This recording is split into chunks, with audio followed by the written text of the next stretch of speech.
Chapter 1. September 12, 1998, Country M, City F. The weather in September was unusually hot and humid. It started drizzling in the evening, and it started pouring in the wee hours of the morning, accompanied by thunder and lightning. Amidst the wind and rain, a red flagship limited edition Ferrari, LaFerrari sports car, shuttled through the rain, splashing puddles everywhere it passed. Screech! The Ferrari made a turn and drove into an empty space. It made half a turn on the spot and slammed on the brakes. The red sports car stopped like a flash of light. Walala! The rain became heavier and heavier. A black Audi was parked opposite the Ferrari sports car. The man in the Audi extinguished the cigarette in his hand, blew a puff of smoke, and got out of the car. At the same time, the door of the Ferrari sports car opened, revealing a pair of flat-soled feet. The person who got out of the car was a girl who looked like she was in her teens. The man was stunned for 2 seconds before he smirked. I didn't expect the king of secret agents in the international rankings, the boss of the strongest kosher mercenaries, to be a little girl who's still wet behind the ears. To the middle-aged man, the girl opposite him was just a child. "Where's my brother?" The girl ignored the man's words and went straight to the point. "Huh?" The man sneered when he heard that. He then flashed a sinister smile, and his expression changed instantly. "Then where's the thing I want?" If he did not have something on her, the man would never have dared to speak to the girl in such a tone. She might be young. She was already a legend in the mercenary world, and the king of secret agents in her teens. This girl was definitely not as weak as she looked. The girl raised her hand gently, and an ancient wooden box appeared in her hand. With a swing, the box flew to the man. This box had a very nice name. It was called Sandalwood Box. However, she did not know why this small box would attract the attention of all the international leaders. Even the old fellows on the assassin ranking who had been living in seclusion for many years came out to fight for it. "Fulfill your promise and let my brother go," she sneered. She was not an orphan, and had a brother whom she had only met once. It was then that she knew she had a Chinese name, Yin Jian. Before she was 16, she had been using a code name, Slaying God. Yin Jian grew up in the organization. She started her career at the age of 12, and killed the previous boss of the kosher mercenaries at the age of 14. At such a young age, she was already known internationally as the king of secret agents. He was also the boss of the kosher mercenaries. It was not until recently that she found out that she had an 8-year-old brother. They had only met once, and her brother had been captured by the man codenamed Wolf Killer in front of her to threaten her. Yin Jian, who had been alone for 16 years, longed for kinship. "Ha!" At the same time, Wolf Kill sneered and put the sandalwood box into his arms. He strode to the front of the Audi, opened the door, took out a bloody bag, and threw it on the ground. The bundle rolled twice on the ground, leaving a trail of blood wherever it passed. Finally, the cloth that wrapped the bundle also fell to the ground. Then the horrifying thing inside was revealed. It was the head of an 8-year-old boy. There was no body. The boy's eyes were wide open, and there were traces of dried tears at the corner of his eyes. There was no body below his neck, and the blood had dried up. It looked extremely strange. Chapter 2. That was her biological brother, whom she had only met once. "You killed him." Yin Jian clenched her fists and glared at Wolf Kill as grief and indignation exploded from the bottom of her heart. She had risked her life to get the sandalwood box in order to save her only family in this world. Now, everything had turned into nothingness. "Haha, Slaying God. You're still too inexperienced." Lang Sha, who had obtained the sandalwood box, was no longer afraid of Yin Jian, as if he had a trump card. How could Yin Jian, who was smart, not see through his intentions? Initially, Lang Sha was afraid of her. However, after obtaining the sandalwood box, he even dared to provoke her. "Then pay with your life." Yin Jian took out a scimitar from the side of her thigh after hearing Lang Sha's words. She held it in her palm and dashed toward Lang Sha. "Kill him." Yin Jian's nerves were roaring and boiling. It was these people who had forced her to embark on this path of murder. Step by step, they had forced her to become stronger, and the strongest. However, in the end, she could not even protect her family. From afar, Lang Sha held the sandalwood box and sneered at Yun Jian, who was dashing toward him. With the sandalwood box in hand, would he be afraid of a mere slaying god? However, Lang Sha dared not let his guard down. Slaying god was not just a title for show. Slaying was the blood of one's desire to become a god. Slaying god, that was a title that she had earned by trampling on countless lives. Yun Jian was getting closer. When she was a meter away from him, Lang Sha sneered and opened the sandalwood box. With the sandalwood box in hand, who cares about slaying god? She's just a thing of the past. Lang Sha grinned, waiting for Yun Jian to explode in front of him. Poof! Light shone the moment the sandalwood box was opened. Poof! Poof! Poof! How could this be? How could this be? Lang Sha's eyes widened. He lowered his head and saw the scimitar that had pierced his heart. Stab! Stab! Stab! His ferocious face was extremely terrifying. As for his body, it was already slowly falling backwards. Even at the moment of his death, he still did not understand why he had lost to a teenage girl. Yun Jian kicked the dead man's abdomen and bent down to pick up the sandalwood box that had slipped from the man's hand to the ground. This sandalwood box was just an imitation made with the most advanced technology, and the light that had just been reflected was just a flashlight in the box. So what if he killed Lang Sha? Yun Jian blamed herself. Why didn't she keep an eye on her brother? But who would have thought that these people would point their spears at an 8-year-old boy? His goal was to control her. Yun Jian took out an exquisite wooden box from the car and placed it in her hand to compare it with another wooden box. This was the real sandalwood box. But what was the use? Could she bring her brother back? The reason why Lang Sha was defeated by her was because he knew that she wouldn't abandon her only family. But he didn't expect that when he schemed against her, she could also scheme against him. A small sandalwood box had attracted countless killers to fight over it. Just based on this point, would she really hand over the sandalwood box with both hands? If handing over the sandalwood box could exchange for her cute brother, then Yun Jian would not hesitate. But Lang Sha actually killed her brother like this. It was her fault. Yun Jian's body trembled slightly. A drop of cold tear flowed down from her left cheek. Silently, without Yun Jian noticing, it dripped into the sandalwood box in her hand. Whoosh! In an instant, the sandalwood box emitted a dazzling light that enveloped the open space. Yun Jian's head sank, and she completely fainted. The heavy rain was still pouring down, and the thunder was still roaring. Chapter 3. Xinjiang Town, Longmen City, Country Z. It was the start of September school season. In the girls' washroom of Xinjiang Town Junior High School's teaching block during class break, her head was dizzy and her body swayed, as if she was being dragged somewhere. Before Yun Jian's subconscious had fully awakened, a few sharp female voices rang in her ears. This little B*TCH actually fainted. Sister Lin, what should we do now? How dare this B*TCH steal my man? She must be F*King tired of living. She won't learn her lesson if I don't teach her a lesson. Both of you, push her head into the toilet ditch. Let her eat *T. Let's see if she dares to do it again. Hurry up, I'll take responsibility if anything happens. Steal her man? Toilet ditch. Yun Jian slowly regained consciousness and reacted in the next second. Both her hands were pulled behind her back, and a small hand was covering her head. Her eyes happened to catch sight of feces under the toilet ditch.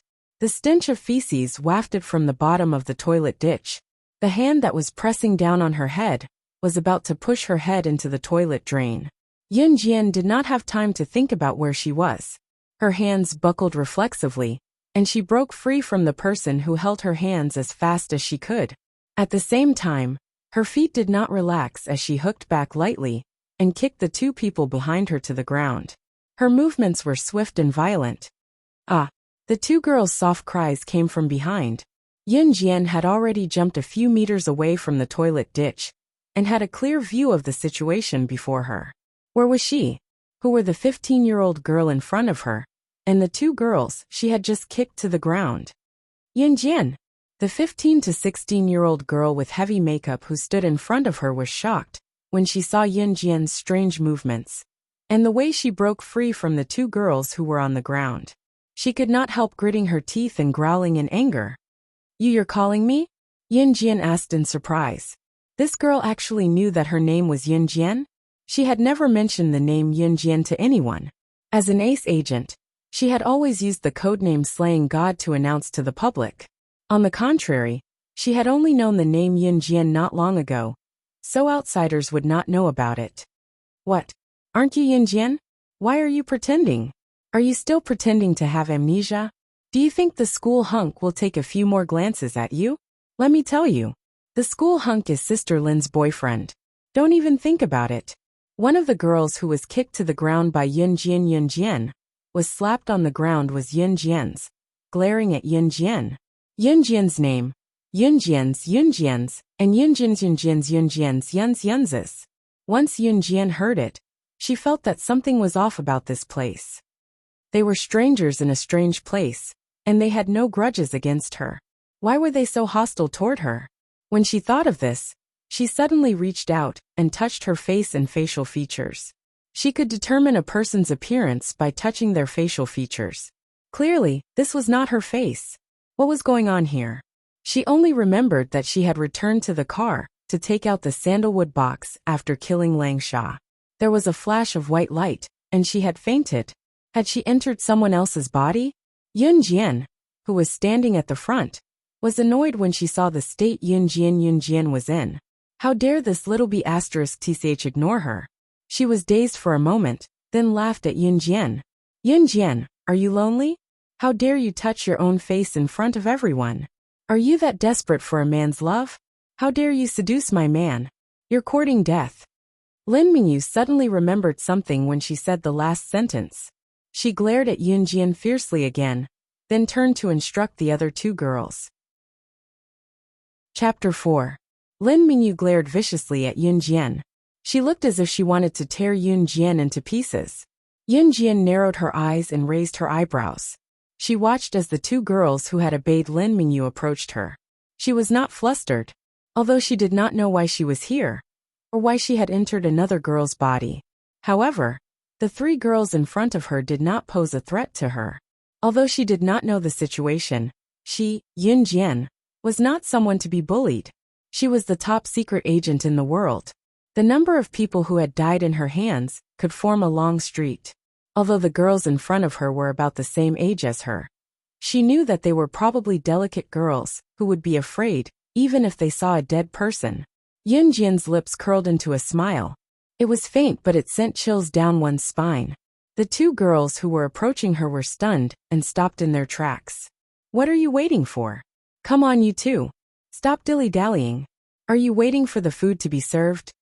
Lin Mingyu shouted at the two girls. Do you know?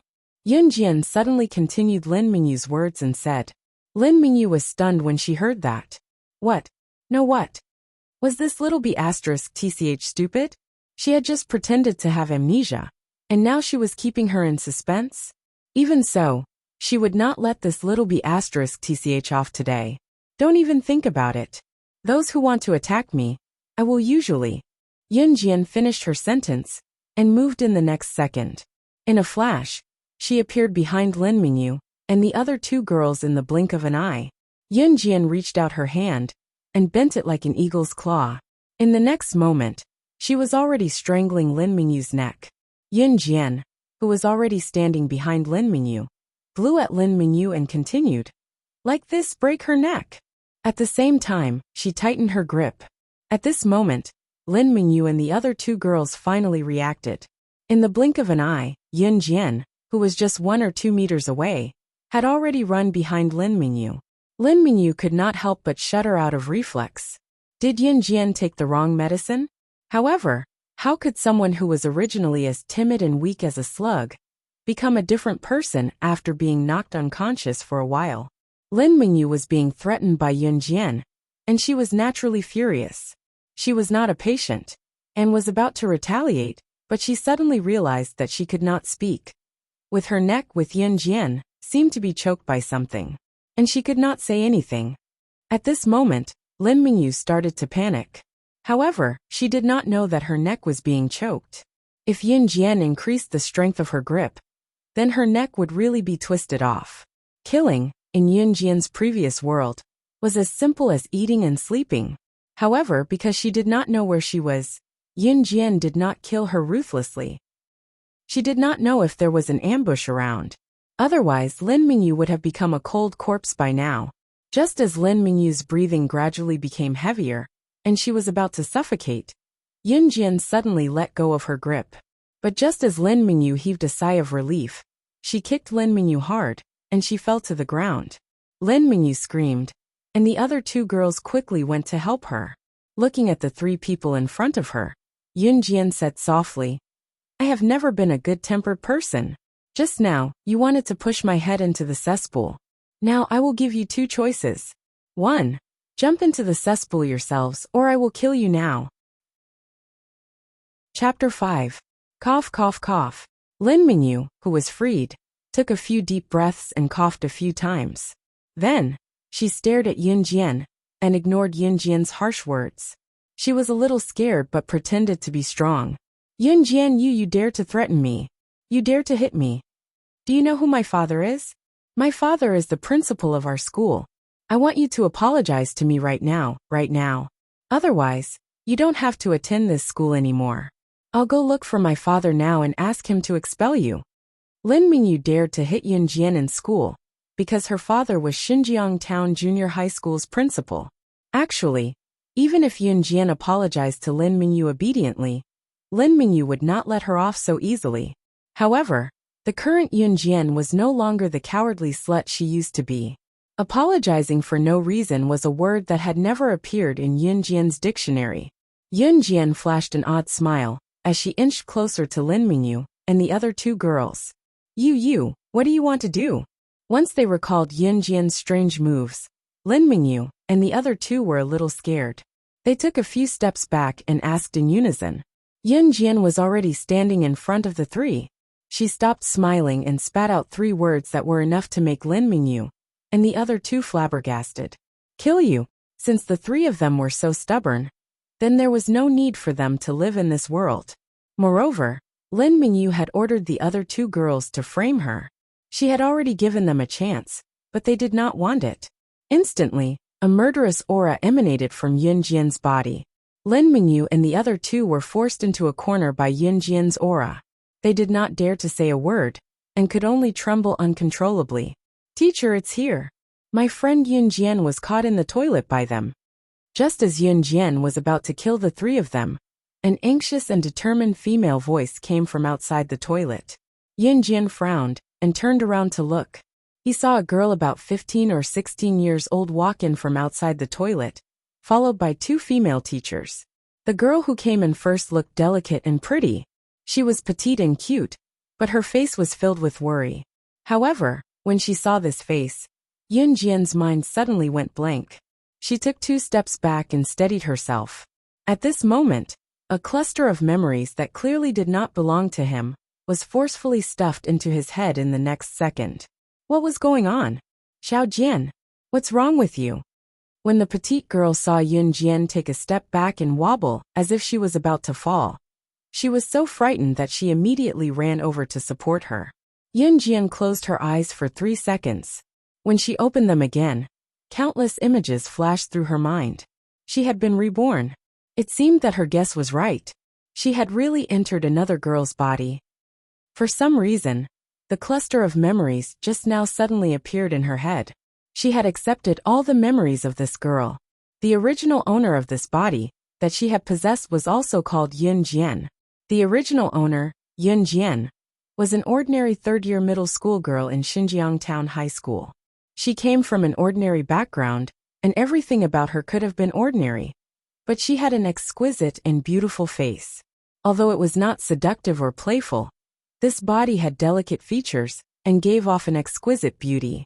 Everything that had happened was because of her beautiful face. The school hunk of Xinjiang Town High School was called Yuan Ingjun. Yuan Ingjun and Lin Mingyu had always been a couple. It was known throughout the school, and they were even known as a handsome man and a beautiful woman, a match made in heaven. But who would have thought that Yuan Ingjun would change his mind every now and then? He actually had designs on the original owner, and even started to pester her. In spite of it, The original owner had always wanted to stay as far away from him as possible. As Yuan Ingjuan's official girlfriend, Lin Mingyu refused, insisting that it was the original owner who had seduced Yuan Ingjun. As a matter of fact, she had dragged the original owner to the washroom during class today and called her sidekick, saying that she was going to teach the original owner a lesson. Who would have thought that after being beaten up, the original owner would take her last breath? Forced by life, she had suffered enough humiliation. She didn't even have the slightest desire to live, so she gave up and went back.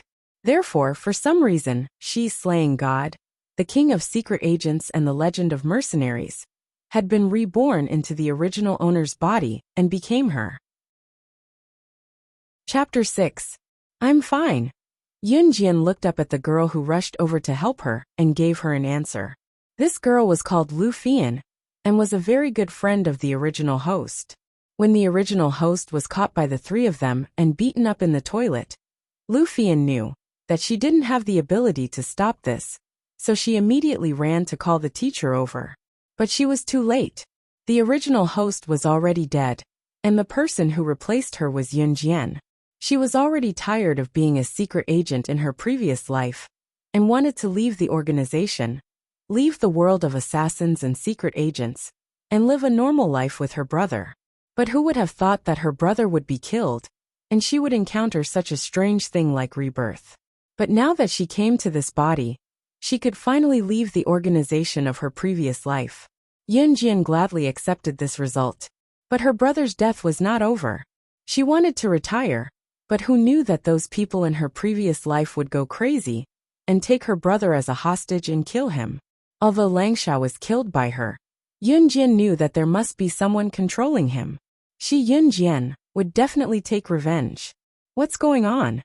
One of the two teachers who were called over by Lu Fian just now, who looked younger, called out to Yun Jian authoritatively.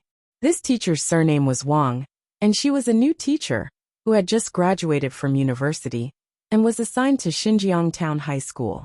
But she also knew that Lin Mingyu was the daughter of Xinjiang Town High School's principal and couldn't be offended. Usually, when Lin Mingyu committed crimes in school, these teachers would turn a blind eye. Although teacher Wang was young, she was a person with foresight. She didn't shout at Lin Mingyu because she was afraid of offending Lin Mingyu and indirectly offending the principal. As a new teacher who had just been assigned a job, teacher Wang didn't dare offend the principal. On the contrary, Yun Jian and Lu Fian were normal villagers in her eyes. They had no power or influence, and their parents relied on working and farming to support their family. With this comparison, it was clear who was more important. Teacher, it was Lin Mingyu and the other two who forcefully dragged my friend into the washroom. They even said that they would teach her a lesson. Before Yun Jian could say anything, Lu Fian explained to Mr. Wang. Mr. Wang wasn't the teacher who taught Lu Fian and Yun Jian's class. At that time, Lu Fian was afraid that Lin Mingyu and the others would bully Yun Jian if he came late. Therefore, Lu Fian immediately called him over when she saw him and didn't have time to explain. Lu Fian said this because she wanted teacher Wang to stand up for Yun Jian. Teacher Wang sized up Yun Jian. Seeing Yun Jian's shabby clothes, she knew that she was a poor girl from the countryside. Hence, she looked at Yun Jian with contempt and said to Lu Fian, as a junior high school student, she should act like a student. If your friend doesn't cause trouble, do you think Lin Mingyu will bully your friend? With these few words, Mr. Wang was obviously on Lin Mingyu's side. Furthermore, he was completely biased towards her. Lu Fian was stunned, and her heart suddenly turned cold. But teacher, it was Lin Mingyu who bullied my friend first. According to the school rules, shouldn't she be punished? Lu Fian was unconvinced and retorted to Mr. Wang. All right. Look at your friend. She's not missing an arm or a leg. Let's leave it at that. Go back and prepare for class. The more experienced teacher standing beside Mr. Wang saw this and hurriedly said to Lu Fian. At that moment, Lin Mingyu, who had someone to rely on, raised her head arrogantly and looked at Lu Fian and Yun Jian with a mocking gaze. Little b****, this isn't over yet. Now that even the teacher isn't helping you, let's see what you bunch of poor people can do. Seeing this, Lu Fian's anger flared up. Were these teachers blind? It was completely unreasonable. But they were helping Lin Mingyu. She's not missing an arm or a leg. Yun Jian had been standing at the side and listening until she heard this sentence. She laughed coldly. Indeed, this body wasn't missing any arms or legs. But when the original owner was still here, he was beaten unconscious. He even held his breath and passed away. As long as she's not missing an arm or a leg, she won't be punished by the school? Yun Jian stood in the same spot and listened to the incessant chatter in front of her. Then she suddenly opened her mouth and said this. Everyone present was stunned. What did she mean? Yun Jian suddenly chuckled. She hooked her finger and suddenly pointed at Lin Mingyu. She didn't make me lose an arm or a leg. Then I won't hold it against her. Ms. Wang looked like she breathed a sigh of relief when she heard that. She looked at Yun Jian, thinking that the girl had finally understood. It's good that you understand. Mr. Wang deliberately praised Yun Jian hypocritically. But in her heart, she was thinking, how could a child from a poor family compare to the daughter of the principal? But in the next second, Mr. Wang immediately realized that she had misunderstood Yun Jian's meaning. In the next second, Yun Jian suddenly moved. She took 2 steps towards Lin Mingyu, and in a flash, she appeared beside Lin Mingyu at a speed that no one could catch with the naked eye. Raising her leg, Yun Jian used her knee to fiercely hit Lin Mingyu's abdomen. Kacha! The bones in her abdomen broke. Then Lin Mingyu screamed like a pig being slaughtered. Ah! Lin Mingyu suddenly curled up due to the pain and rolled on the ground as she howled. But what shocked everyone was Yun Jian's strange technique and nimble speed. When Lu Fian and the 2 girls beside Lin Mingyu saw this, they instantly stared at Yun Jian in shock. Chapter 7. The sound of bones breaking in Lin Mingyu's abdomen sent chills down everyone's spine. Yun Jian had used her knee to break Lin Mingyu's abdomen. What kind of strength was that? Was that the strength of a normal person? Moreover, breaking the bones in the abdomen was no child's play. That would be life-threatening. The abdomen was where the internal organs were located. If the bones in the abdomen were broken, it would pierce through the internal organs and cause bleeding. The person's life would be in danger. Ms. Wang and the other older teacher had some common sense. When they saw the situation, their faces turned pale with fright. If something really happened to Lin Mingyu here, they would not have an easy time. Student Yun Jian, right? You actually injured someone just now. You even injured a classmate. Because of this, you will receive the most severe punishment from the school. Ms. Wang was a little flustered and scared. She hated Yun Jian again, so she spoke harshly to Yun Jian. The other older teacher was more or less more experienced than Ms. Wang. Since the incident had already happened, the teacher immediately gave the order and ran out to call for people to carry Lin Mingyu to the hospital. Lin Mingyu was already rolling on the ground in pain, unable to say a word. If they waited any longer, she would die. If they did not send her to the hospital, she would really be in trouble. She didn't cause me to lose an arm or a leg, so she won't be punished by the school. I didn't cause her to lose an arm or a leg, so I won't be punished by the school either. She had hit Lin Mingyu's abdomen.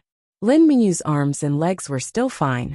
Yun Jian crossed her arms calmly and looked at Ms. Wang as she spoke. She had already been very gentle and controlled her strength. Lin Mingyu would at most be in pain for a while before recovering. Her life would not be in danger. You. Just wait for the school to punish you. Ms. Wang's mouth was shut by Yun Jian's words, and she was furious. Not long after, another teacher called over a few male teachers who were more muscular. They worked together to lift Lin Mingyu up and carefully sent her to the hospital not far away from Xinjiang town. The other teachers and Lin Mingyu's 2 female followers went with them, looking panicked, worried that something would happen to Lin Mingyu. Soon, only Yun Jian and Lu Fian were left in the washroom. Xiao Jian, you injured Lin Mingyu just now. She's the daughter of our school's principal. If anything happens to her, the principal won't let you off the hook. What if he expels you? Lu Fian was also a little scared. After all, she was just an ordinary student. When she saw the scene just now, she was naturally frightened. If children from the countryside could not continue to go to school, they could only go home and work in the fields. For the villagers, This meant that they had no way out for the rest of their lives. In this lifetime, he could forget about leaving the countryside to live in a big city. Simply they were good for nothings. Yin Jian shrugged. She had controlled her strength just now, so Lin Mingyu would only feel a little pain at most before she recovered. In fact, if Ms. Wang had not spoken so harshly, Yun Jian would not have minded reconnecting Lin Mingyu's abdomen. It seemed like there was no need for that now. She'll be fine. Yun Jian's lips quirked up. In spite of it, Lin Mingyu was the direct murderer of the original owner of her body. She was already letting her off easy by not taking her life just now. After all, the original owner of her body paid with her life. A young girl at the prime of her youth was killed by Lin Mingyu just like that. Ring, ring, ring. Just as Lu Fian was about to say something, the bell rang to signal the start of class. Let's go to class, Yun Jian said. She had injured Lin Mingyu just now. If it had been a normal girl who had hurt her classmate, she would probably have been scared out of her wits. Instead, she told Lu Fian nonchalantly and headed to the classroom after exiting the washroom. Lu Fian was stunned. Why did it seem like she was more worried than Xiao Jian? What should she do if something really happened to Lin Mingyu? In the next second, Lu Fian ran to the classroom as well. Yun Jian, who was walking in front, curled her lips into an expectant smile. What kind of place would a school be like? She had been taken away by an organization when she was young in her past life and had gone through brutal training. She had lived a life of killing or being on guard against being killed for more than a decade. She had never gone to school and had never experienced the life of a normal person. Chapter 8. When Yun Jian and Lu Fian arrived at the door, Yun Jian saw a class sign hanging on the wall next to the door. On it was written in red block letters, Grade 3-6 class. Yun Jian suddenly realized that she was just an ordinary student who had just entered her third year of middle school. Pursing her lips, raising her eyebrows, and nodding with a smile, Yun Jian stepped into the classroom. Her seat was in the third seat in the third row, because the original owner wasn't very tall, but she wasn't short either. She was in the middle of the class, so her seat was in the middle. Instead, he sat in the best position. Lu Fian's seat was a bit far from hers. Because class had already started, Lu Fian didn't say anything and ran to her seat first. Yun Jian took her seat as well. Just as they sat down, a slightly plump female teacher came in through the door. This teacher's surname was Jean. Teacher Jean was already in her 30s. She took good care of her appearance, so she looked a few years younger than her real age. Teacher Jean was usually very kind. She was the teacher in charge of grade 3-6. She taught Chinese and was quite humorous in class. She would also tell stories to the students, so the students in the class liked her class. After Teacher Jean came in, she put her lesson book on the podium and took out her Chinese textbook to start class. After an entire afternoon of class, Yun Jian didn't get tired. In fact, she had already learned these lessons. In her previous life, she was in an organization and had to be proficient in everything. She had to learn all the lessons in a short period of time. Otherwise, she would be eliminated in that world.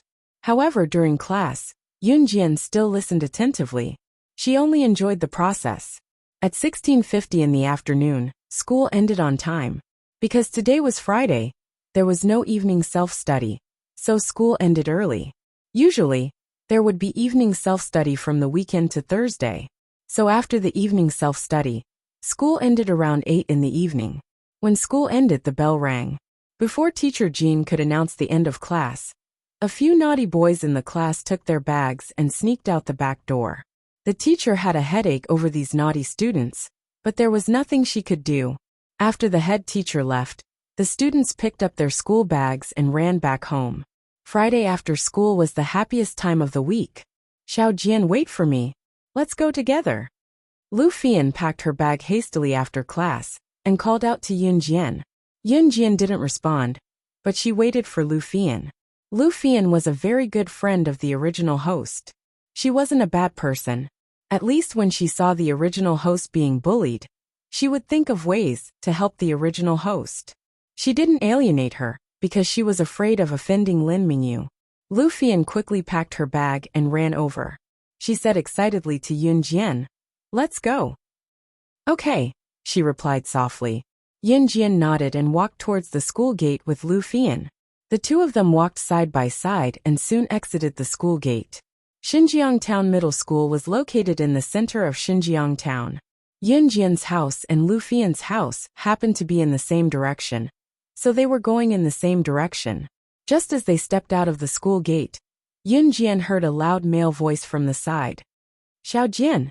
Slightly surprised, Yin Jian turned to look and saw a young man about 17 or 18 years old standing on the steps of the school gate, looking at her. He was dressed in a tracksuit and had a slender build. When Yin Jian saw the handsome young man, she was stunned at first before the memories of the original owner of her body flooded her mind. The young man was none other than the original host's biological elder brother, Yin Yi. Now that she had inherited the original host's identity, did that mean that Yin Yi was her elder brother? Yin Jian was separated from her family when she was young in her past life. By the time she found her family, she was only left with her younger brother. She had only met her younger brother once. Before she could enjoy the familial love, her younger brother was killed. Having never experienced familial love, Yin Jian was stunned. Looking at Yin Yi, she uttered a word carefully, "Brother?" Yin Yi hopped down the steps handsomely and went to where Yin Jian and Lu Fian were. He placed his hand naturally on his younger sister Yin Jian's shoulder and flashed a refreshing smile that was enough to make many girls squeal. Amen, Xiao Jian. Your brother finished school early today, so I came to pick you up.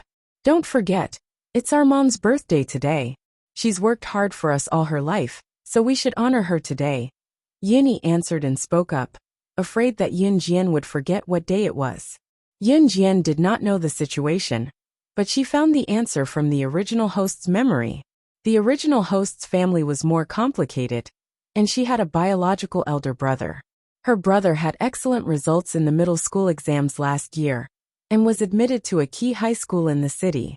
Today was Friday, but it was also the birthday of the original host's mother. So Yin Yi had told the original host early in the morning that she would rush back from the city to celebrate her mother's birthday. Chapter 9. I didn't forget. It's Mom's birthday today. Looking at Yin Yi's excited face, Yin Jian made up a small lie. Okay, don't I know you? We'll go to the gift shop later and pick out a birthday present for Mom. Yin Yi patted Yin Jian's shoulder and said, Okay. Yin Jian nodded. Then the three of them walked to the gift shop in town. Because Lu Fian had to go home early, she said goodbye to Yin Jian before reaching the gift shop in town. Lu Fian's family was strict. Her parents were retired teachers, and they had a daughter at an old age, so they doted on Lu Fian a lot. They even set a rule that she had to go home immediately after school. Even if she wanted to go out to play, she had to go home first to tell her parents and get permission. So when she heard that Yin Jian and Yin Yi were going to the gift shop in town, she could only apologize and leave first. Seeing that Lu Fian had left, Yin Jian didn't ask her to stay. She waited for Lu Fian to leave, then continued to walk to the gift shop in town with Yin Yi. Brother, is there a phone in town? Yin Jian waited for Lu Fian to leave for a while and asked Yin Yi. Although she had just been reborn into this body and was very satisfied with her current life, she couldn't ignore some things from her previous life. She was an ace agent on the international list and also the boss of kosher mercenaries. She could give up the identity of an agent. After all, it was an identity that restricted her freedom in her previous life. But she couldn't ignore the kosher mercenaries. Kosher Mercenaries was an internationally famous assassin organization. On the international official platform, as long as the employer could afford it, they could hire the kosher mercenaries to do things for them. It could be said that since the kosher mercenaries were born, as long as the employer could afford it, there was nothing that the kosher mercenaries couldn't do. And she, Yin Jian, was the boss of such a mercenary group, the leader. The kosher mercenaries was a force that she had obtained after killing the previous boss. It was not a small force. Yin Jian wanted to avenge her brother, so she definitely couldn't abandon this force. There's a shop not far away that has a phone installed. Why? Xiao Jian, you want to make a call? Yin Yi glanced at Yin Jian suspiciously and asked. He had single-handedly protected his younger sister since she was young. It was only after he entered high school and returned home once every few months that he could no longer take care of her. However, it had only been a few days since the start of the semester. Who was his sister calling? How come he, the older brother, didn't know about it? Well, I want to make a phone call. Brother, can I? Yunjian asked. Yuni doted on her little sister, so she naturally wouldn't refuse. Okay.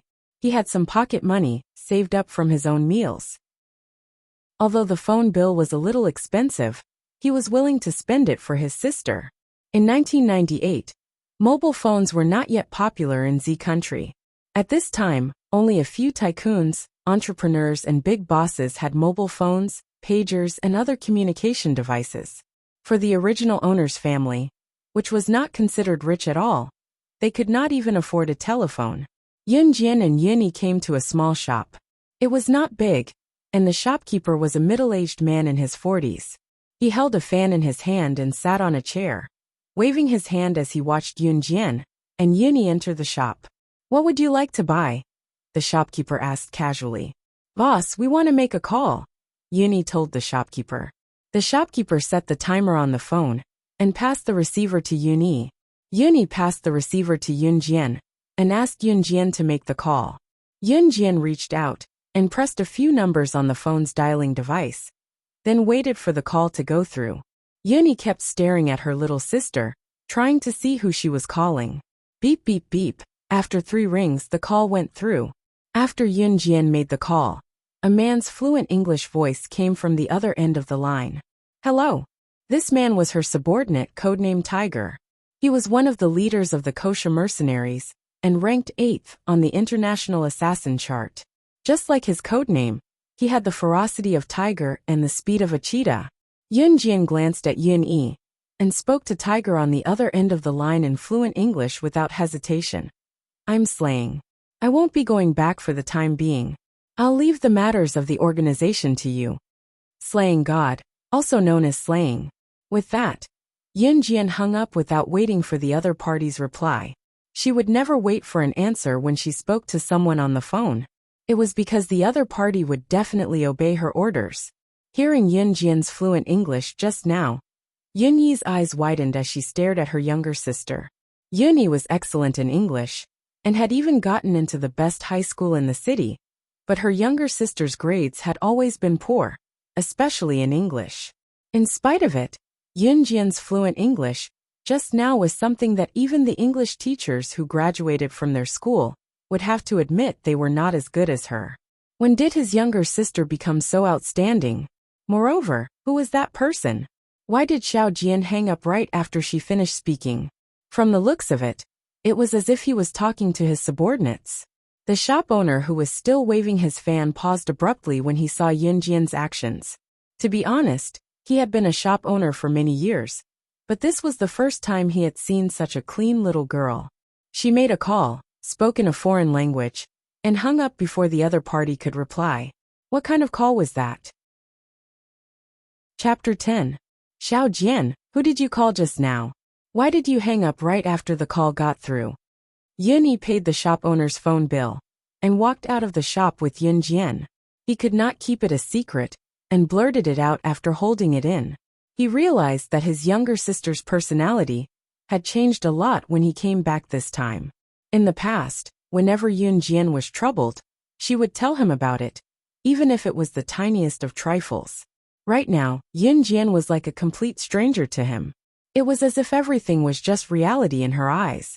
Guh, I'll tell you in the future. Don't ask now. Yunjian answered without further explanation. She knew that there was no hiding the truth, and that the truth would be discovered one day, but she did not know how to tell Yunyi. Should she tell him that his biological younger sister was dead, and that her body was now possessed by a secret agent with the codename Slaying God? For some reason, she could not bring herself to say it. Okay. Yunyi did not probe further when she heard that Yunjian was intentionally hiding the truth. She was more or less keeping an eye on it. They left the shop and went to the gift shop to pick out a gift before going home. Yunyi did not say a word along the way.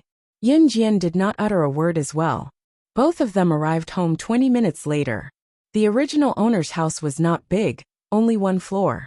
The second floor was yet to be built. There was an empty space by the door. Other than that, there was nothing else.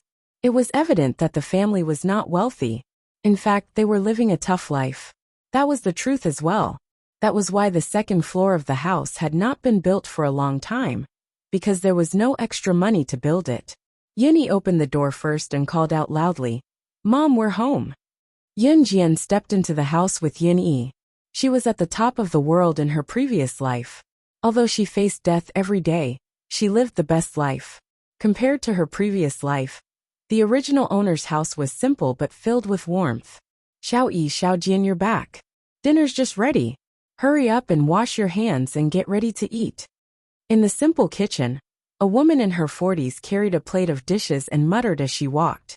This person was the mother of Yun Jian's current body, Qin Yiru. Qin Yiru was in her 40s. Although she was not very old, she looked a little old because of overwork. Yun Jian looked at Qin Yiru without moving. Mother, motherly love. These were words she had thought of in her previous life, but had never experienced. "Why are you still standing there? Go wash your hands and get ready to eat," Qin Yiru urged when she saw Yun Jian staring at her without moving. Yun Jian suddenly felt happy and ran to wash her hands. In an instant, her mind was turned upside down. She now had family, and from now on, she would be the one to protect them. "Mom, where's Dad?" Yunyi came out of the kitchen after washing her hands and asked Qin Yiru. Yun Jian came out of the kitchen as well, her hands still wet.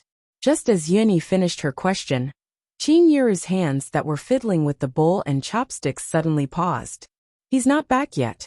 Qin Yiru sighed and said softly and tiredly, "He probably went to the Wang family's casino again." Yun Jian narrowed her eyes. The original owner's family was rather complicated because of this.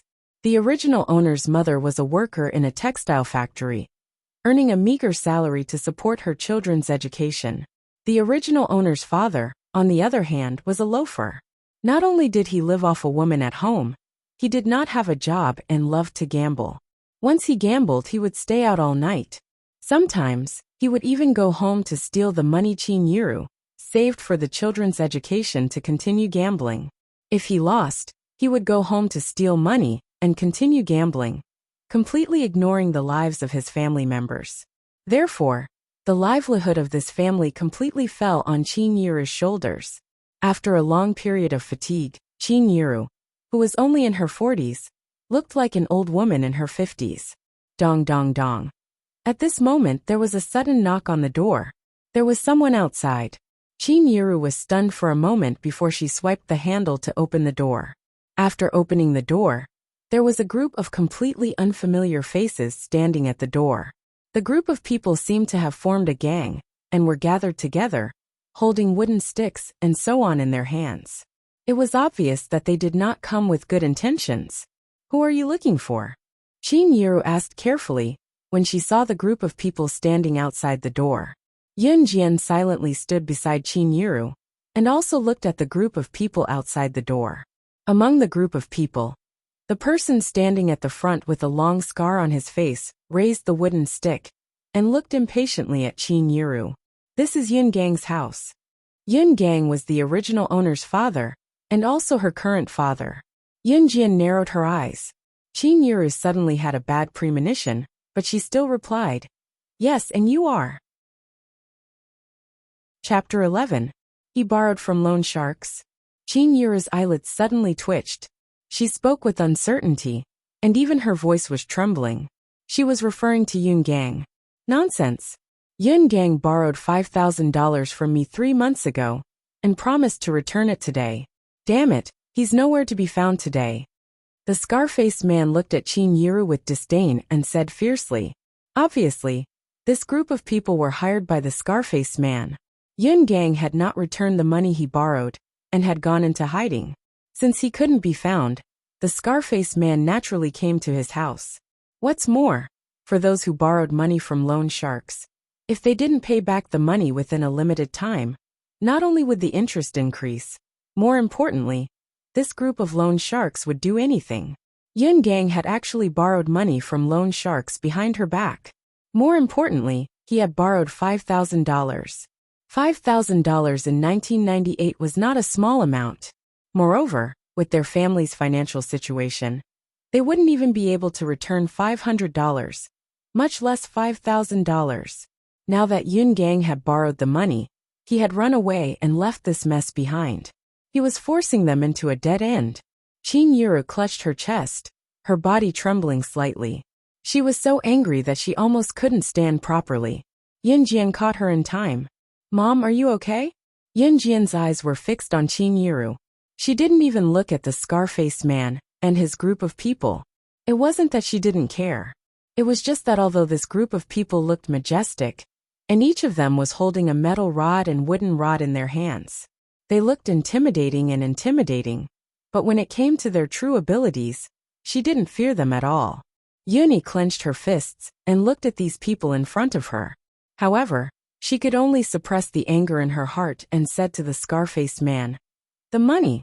Our family will return it. Can you give us a few more days?"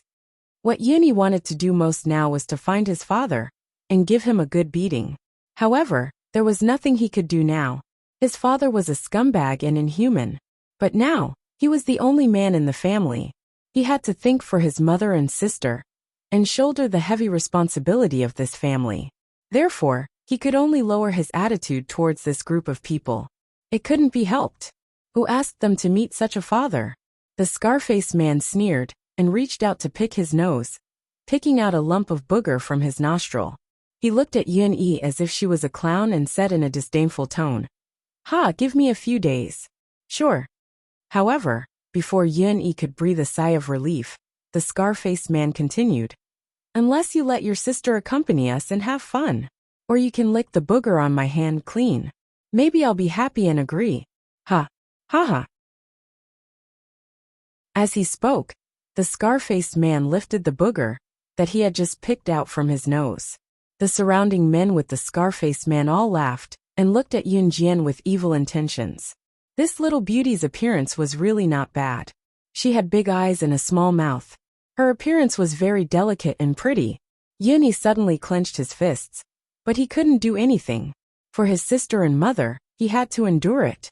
He definitely wouldn't let his sister get hurt at all. Therefore, he chose the latter. "Okay, I'll lick it." Yuni spat out these 3 words from between his teeth. It could be seen that he was angry and unwilling at this time. Everyone present laughed loudly and waited to watch a good show. Yuni strode forward with his slender legs, intending to listen to the scar-faced man's words and satisfy them first. Just as he was about to stabilize the current situation, he felt a cold sensation on his wrist before he could walk over. He turned around and saw that Yun Jian had grabbed his hand. Her eyes were fixed in front of her, staring at the scar-faced man and the others. She curled her lips and gently wiped them, revealing a clever and terrifying sneer. Chapter 12. From the moment Yuni protected her, or perhaps even earlier, Yun Jian had already made up her mind. She wanted to protect this body's brother and mother, because she was now Yun Jian. This kinship was not easy to come by. "Hey!" The scar-faced man whistled and sized up Yun Jian from head to toe. He jeered. "This chick's temper is quite fiery, hee, but I like this temper."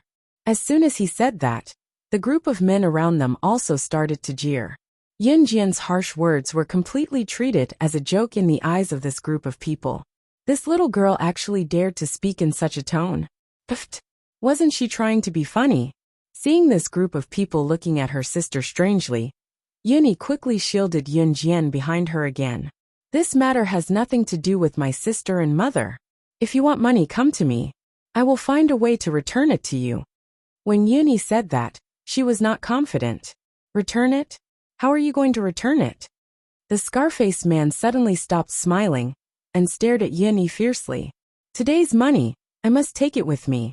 Otherwise, I will chop off one of your hands." Would she still be alive?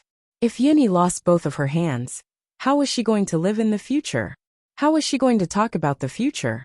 At this point, Qin Yuru could not take it anymore. She rushed out in despair and stood in front of Yun Jian and Yun Yi, protecting them with all her might.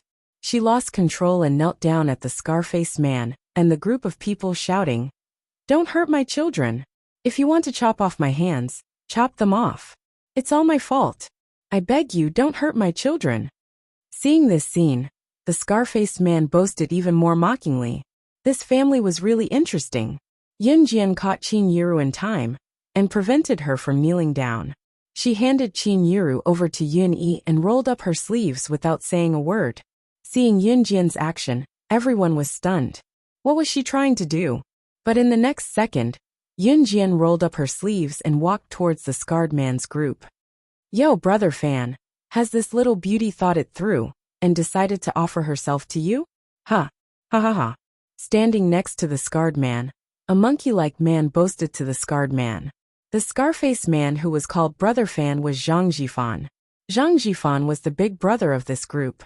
A group of people led by Zhang Jifan had done a lot of bad things by lending money at high interest rates and forcing people to collect their debts. As for Zhang Jifan himself, he had seen many faces and knew many people, but he had never seen someone like Yun Jian. Yun Jian looked delicate and innocent, but in reality, she seemed to carry a deadly murderous aura. However, Zhang Jifan did not think too much about it. After all, no matter how powerful Yun Jian was, she was just a teenage girl. Her hair was not even fully grown yet. They were all grown men. Why would they be afraid of such a young girl? What would it look like if word got out?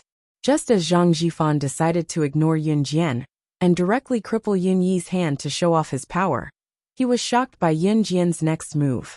Yun Jian rolled up her sleeves and revealed a smirk. In the next moment, she took 2 steps forward and wrapped her hands around the monkey-like man beside Zhang Jifan, who had spoken rudely to her. She grabbed his wrist and swung him up at a 360-degree angle, smashing him heavily onto the ground. Yun Jian's move was so fast and fierce that everyone who saw it was so shocked that their mouths were wide open.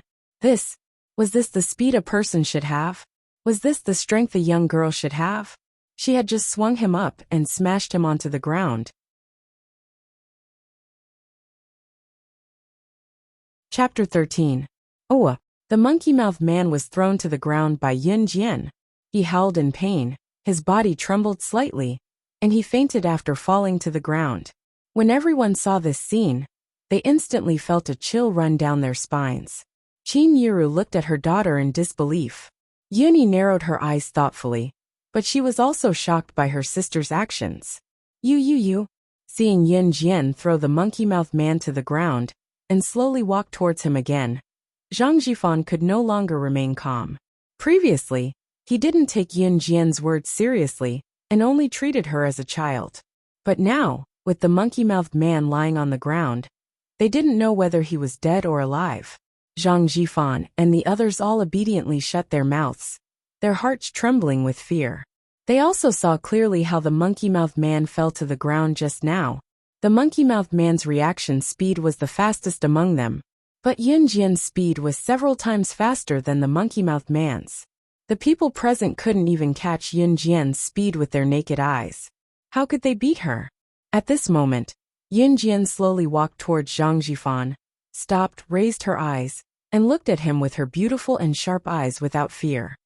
I will return the money to you on behalf of my father. Yun Jian finally stopped and didn't attack again. Zhang Jifan and the others inexplicably breathed a sigh of relief. On one hand, it was because they were afraid of Yun Jian. On the other hand, they felt that Yun Jian wasn't the kind of person who didn't keep her words. Just when Zhang Jifan thought that everything was over, he heard Yun Jian's voice again. Her voice was so cold. But don't think that you can leave here like this. Just now my brother and mother were frightened because of you. If you don't apologize, then I will cripple both of your hands on the spot. Just now, Zhang Jifan was pressuring her to pay up.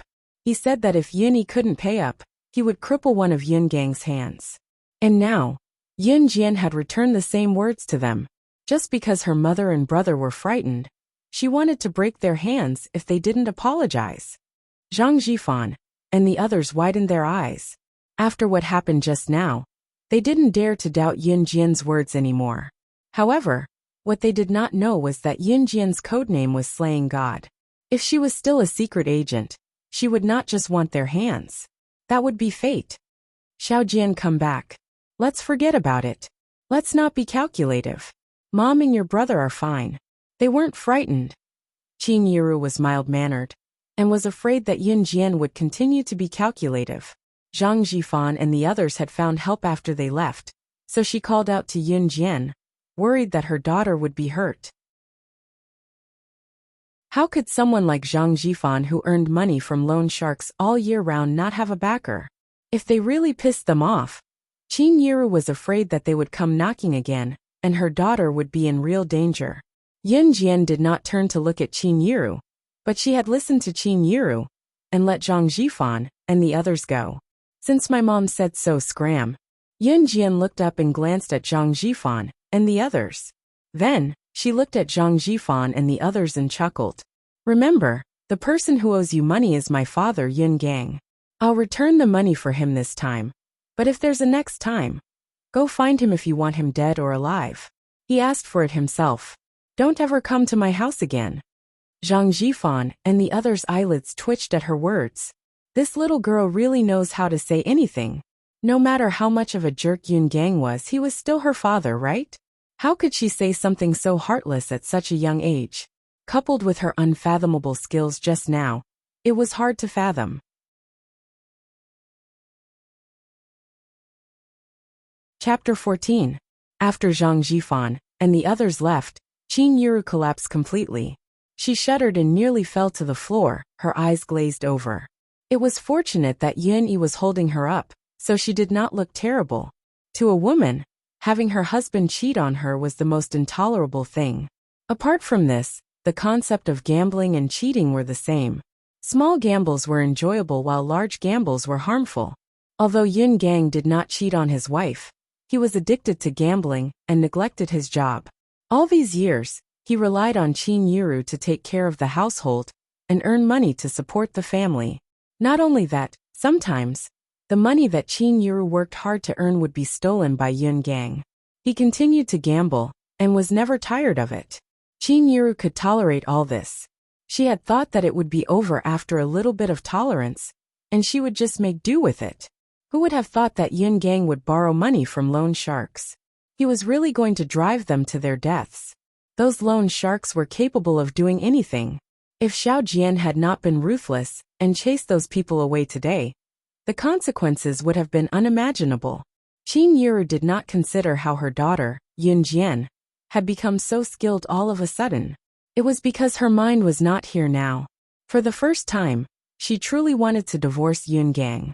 If this continued, Yun Gang would drag Xiao Jian and Xiao Yi down to their deaths sooner or later.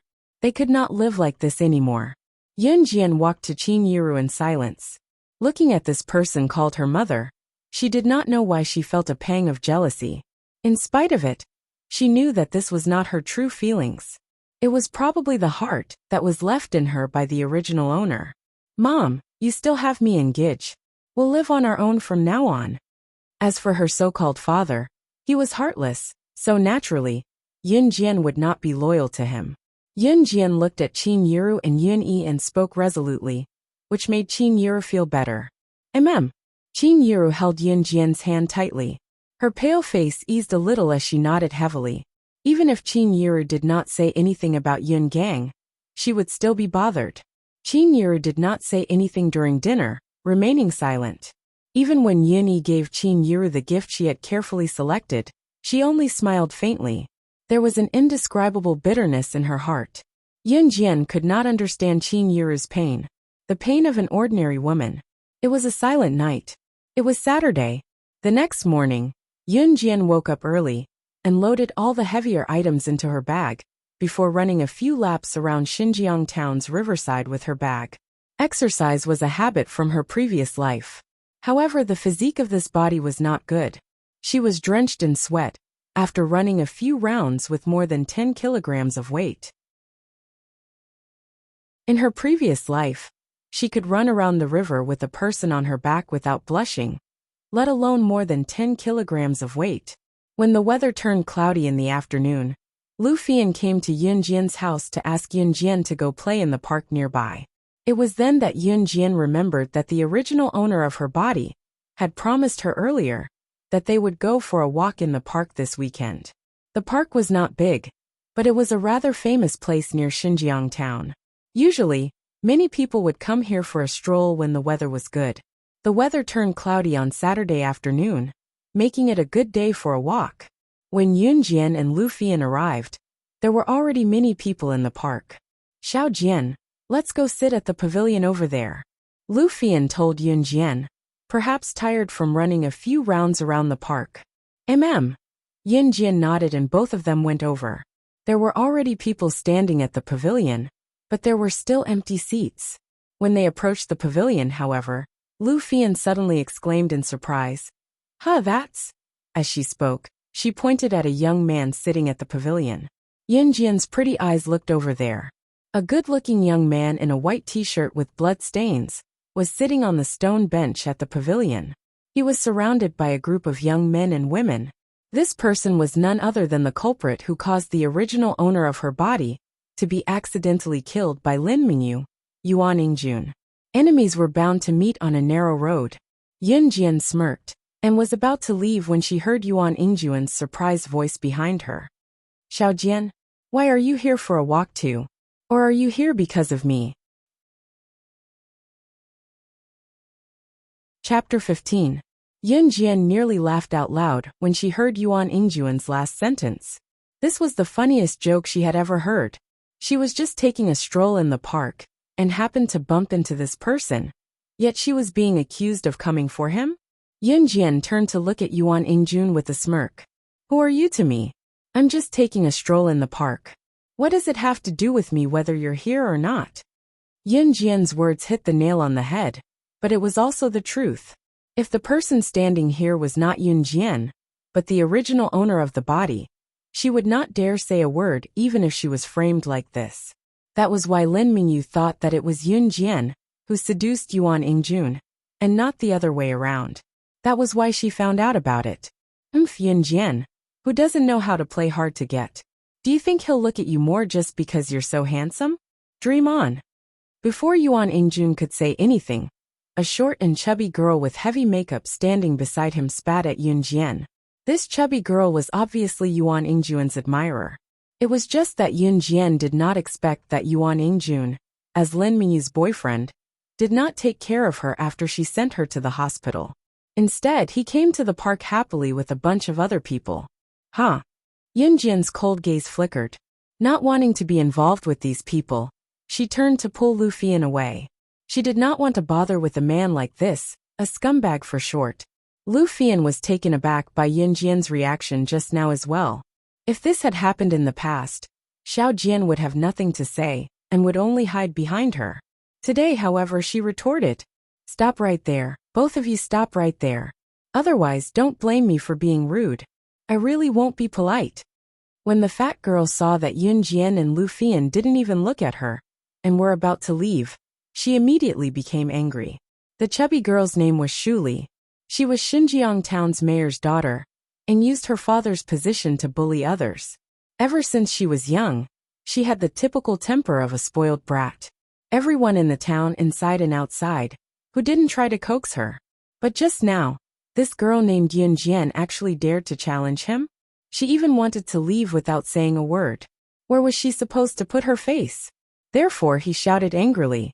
Yunjian ignored Shu Li's threatening words. She dragged Lu Fian to a place far away, before she turned her head back. Who are you? Why should I listen to you, and stop just because you tell me to? Yunjian said with a contemptuous smile. She was the ruler of the Secret Service industry. She single-handedly controlled the world's largest mercenary group. Countless tycoons, business tycoons, and politicians would tremble in fear at the mere mention of her name. Yet now, even the mayor's daughter of a small town dared to speak to her in such a tone. Since when did she, slaying God, allow herself to be manipulated by others? Even if she did, she would be dead by now. Yuan Yingjun, who stood where he was, thought that Yunjian was really playing some tricks. So he flashed a smile that was considered handsome to others. Inwardly, however, he was thinking, playing hard to get. Yunjian's acting was quite convincing. However, this made him want this woman even more than before. There was still plenty of time. He did not believe that this woman would not be attracted by his good looks and fall into his arms. Yuan Ingjun had completely forgotten that he still had a girlfriend who was receiving treatment in the hospital, Lin Mingyu.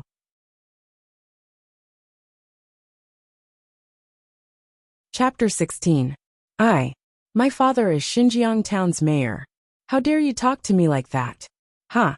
Be careful, or I'll make you pay for it. Shuli was so incensed by Yun Jian's words that she blurted out all sorts of nonsense. Yun Jian could not help bursting into laughter when she heard that. Why were all these children of rich and powerful families the same? What Shuli said was very similar to what Lin Mingyu had said before.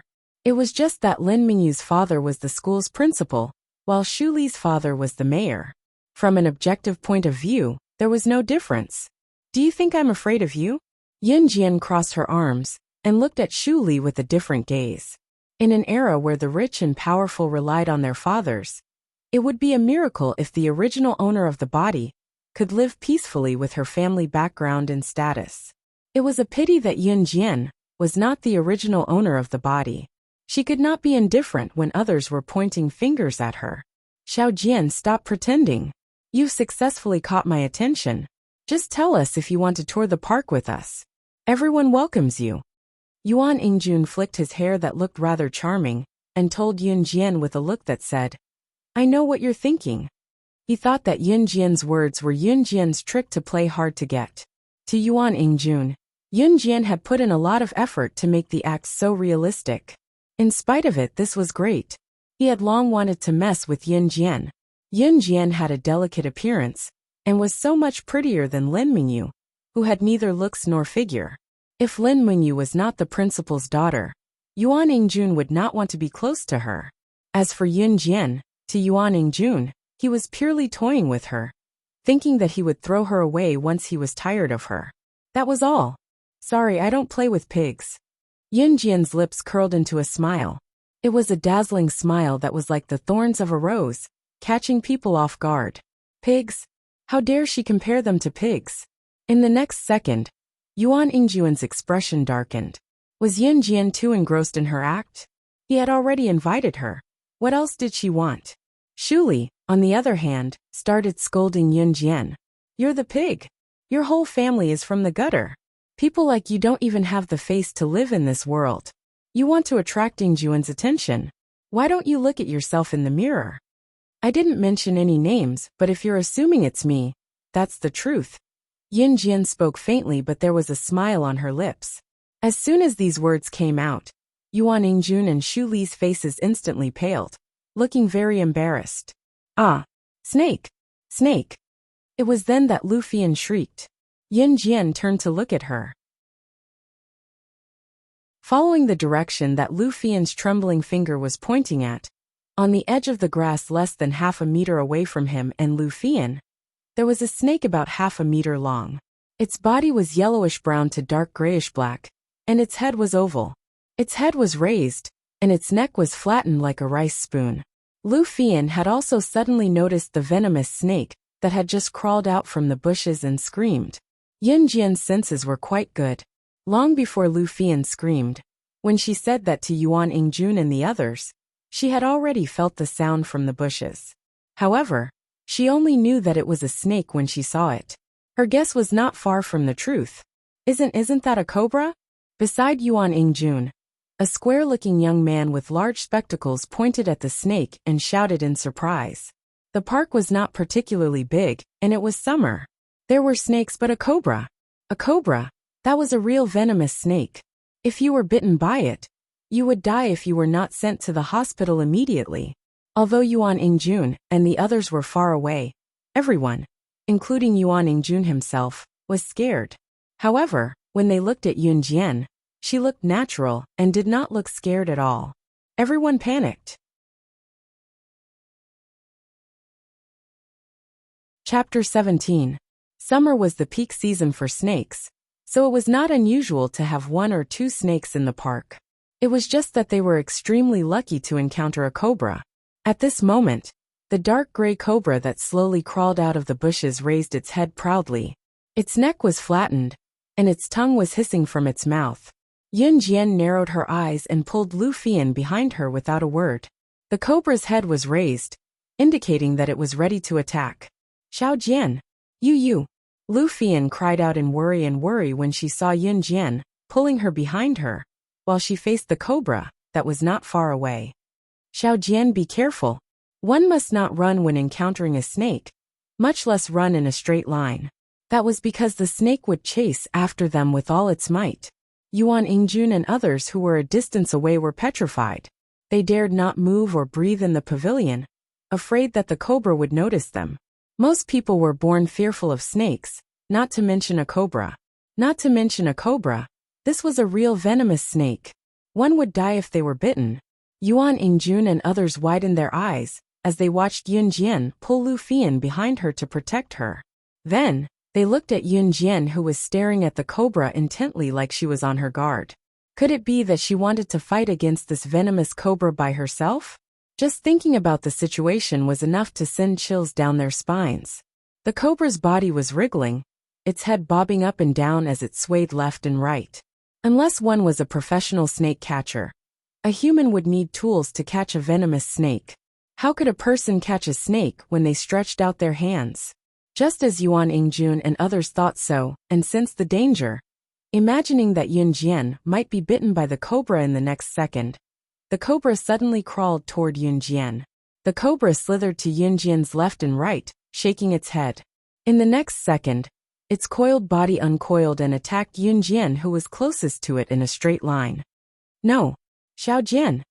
Lu Fian cried out when she saw Yun Jian shielding her. She wanted to push Yun Jian away at once, instinctively wanting to block the attack for her best friend. Unexpectedly, a scene that made everyone's jaws drop appeared in front of them. Yun Jian stood upright in front of the cobra with a slight smirk, watching as it arched toward her, and attacked her body with a swoosh. At the same time, she extended her hand. Her hands seemed to have understood the direction of the cobra's attack, and flung them in the next second. Yun Jian's delicate hand was so fast that it was indiscernible to the naked eye, and pinched the neck of the cobra that was attacking her. She choked the cobra's neck so that it couldn't bite her. At the same time, her other hand quickly reached for the cobra's weak spot, the heart, and pinched hard. The cobra shook violently before it was strangled to death by Yun Jian. Yun Jian had caught him and strangled him to death with her bare hands. It was a simple action, but it stirred up a multitude of emotions in the audience. That was a venomous snake. It was killed by Yun Jian. Moreover, Yun Jian's hand gesture when she killed the snake looked like she had practiced it countless times.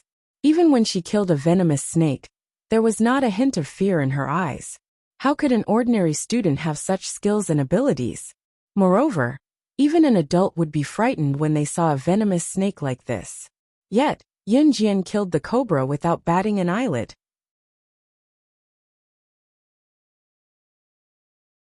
Chapter 18. Slap! Yun Jian tossed the cobra's carcass on the ground, and pulled out a tissue from her pocket to wipe her hands. This action was extremely strange in the eyes of Yuan Yingjun and the others. Yuan Yingjun and the others couldn't help but shiver slightly. Yun Jian did not look like the cowardly slug she used to be. She was like a devil who walked out of hell, and killed without batting an eyelid. This was Yuan Yingjun and the others' first impression. Yun Jian was not faking it all along. As a secret agent in her past life, she had killed people like flies, stepping over countless corpses to become the only survivor. When she was trained by the organization in her early years, she was thrown into the wild forest on an island together with hundreds of others. They were not given anything. Whether they lived or died depended on their own abilities. The wild forest was filled with venomous scorpions, snakes, bugs, and beasts. The slightest carelessness could cost one their life. For a whole year, she stayed on the island in the wild forest, coexisting with the venomous scorpions and beasts, and survived to become one of the survivors. Therefore, it was easy for her to deal with the cobra. The fatal spot of a snake was its heart. Yun Jian knew this like the back of her hand. Xiao Jian Yu. Lu Fian stared at Yun Jian in disbelief as she moaned softly, and subconsciously took 2 steps back. Was this still her best friend Xiao Jian? The current Xiao Jian had killed a venomous snake on her own. Was this the Xiao Jian who would run away in fear when she saw a cockroach? Yun Jian did not know if Lu Fian was suspicious, but she could feel the latter's fear of her actions just now. There was a sense of alienation and dread. Yun Jian raised a brow and asked Lu Fian coldly, "You're scared of me?" No, I'm not, Xiao Jian, I'm just. Lu Fian shook her head quickly, but was cut off by Yun Jian.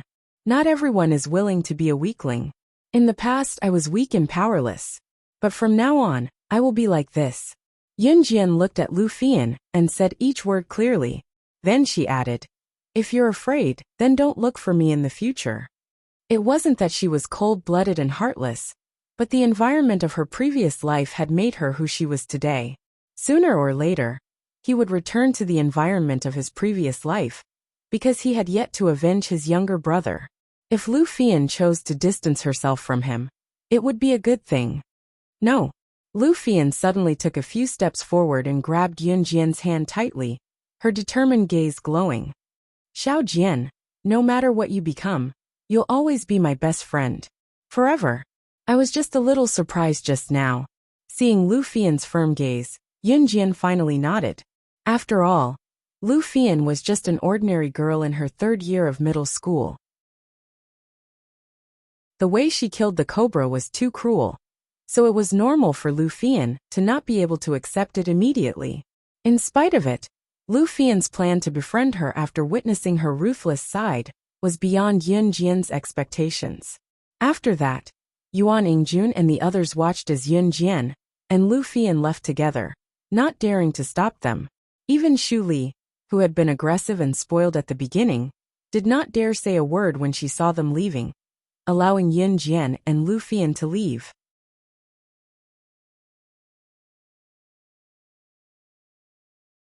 Chapter 19. Yun Jian and Lu Fian left the park together and went home separately. It was Saturday today. Qin Yiru was still working overtime in the textile factory at this time. When Yun Jian got home, she saw her brother, Yun Yi, sitting at the only table in the living room.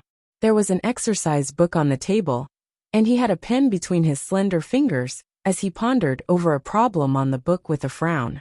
Her brother, Yun Yi, had always been excellent in his studies, and had even gotten into a top high school in the city, bringing honor to their family. However, the original owner of her body could not improve her grades no matter how hard she tried. She was known as a poor student in class, and was not valued by the teachers in school. Although the two of them were biological siblings, there was a world of difference in their grades. Go. Yun Jian went over and called out, "Hey Xiao Jian, you're back?" Yun Yi retracted his heavy gaze from the exercise book and turned to look at his younger sister. "Go, you're going back to school in the city tomorrow, right? I want to go to the city with you." Yun Jian spoke her mind. Now that the original owner's father was in debt, she would not break her promise that Zhang Jifan would clear the debt for him. Now that she needed money, she had to make a trip to the city. There were many things that could not be done in Xinjiang town. "Why do you want to go to the city all of a sudden? Did Xiao Jian want to buy something? Do you want me to bring it back for you next time?" Yun Yi put down his pen and turned to face Yun Jian. "Go, I want to go." Yun Jian knew that Yun Yi loved his younger sister a lot. She did not know how to explain herself, so she mimicked the original owner of her body and shook Yun Yi's arm coquettishly. Okay. Yun Yi could only agree helplessly since he had always doted on his younger sister. Letting Yun Jian go to the city meant that his pocket money would be reduced by a lot. After all, it was not cheap to bring his younger sister to the city. Otherwise, he would not return home every few months after he went to school in the city. But for the sake of his sister, it was worth it. Yes. Yun Jian pursed her lips and smiled. In her previous life, she did not receive any familial love. After her rebirth, she received both a mother's love and the love of an older brother. She instantly felt that it was not bad to be reborn. It was 5:30 in the evening. It was supposed to be time for Qin Yiru to get off work and have dinner. However, when it was 6 in the evening, the sky gradually darkened, and Qin Yiru was still not home. The textile factory where Qin Yiru worked was not far from here. It only took 10 minutes to walk home. Usually, Qin Yiru would be home by 5:50 p.m. at the latest. But today she hadn't come home yet. At 6:20 p.m., Yuni couldn't sit still anymore. Why hadn't her mother come home yet? Could it be that something had happened? With that in mind, Yuni stood up at once and reminded Yunjian. Xiaojian, stay at home. I'll go check why mom isn't back yet. Just as he was about to leave, Yunjian stood up and said, I'll go too. Yuni did not refuse. Yunjian and Yuni opened the door and walked toward the textile factory, where Qin Yuru worked for about 3 minutes before they saw a slightly plump woman in her 40s rushing over. She was Yunjian's neighbor. Her surname was Wang, and everyone around her called her Aunt Wang. Aunt Wang and Qin Yuru worked in the same factory and were neighbors, so they usually went home together. Why did you come back in such a hurry today? Yunjian's eyes twitched. Yuni stepped forward and asked, Aunt Wang, why isn't my mom back yet this late? Before she could finish, she was interrupted by Aunt Wang's compassionate, sobbing and fearful words.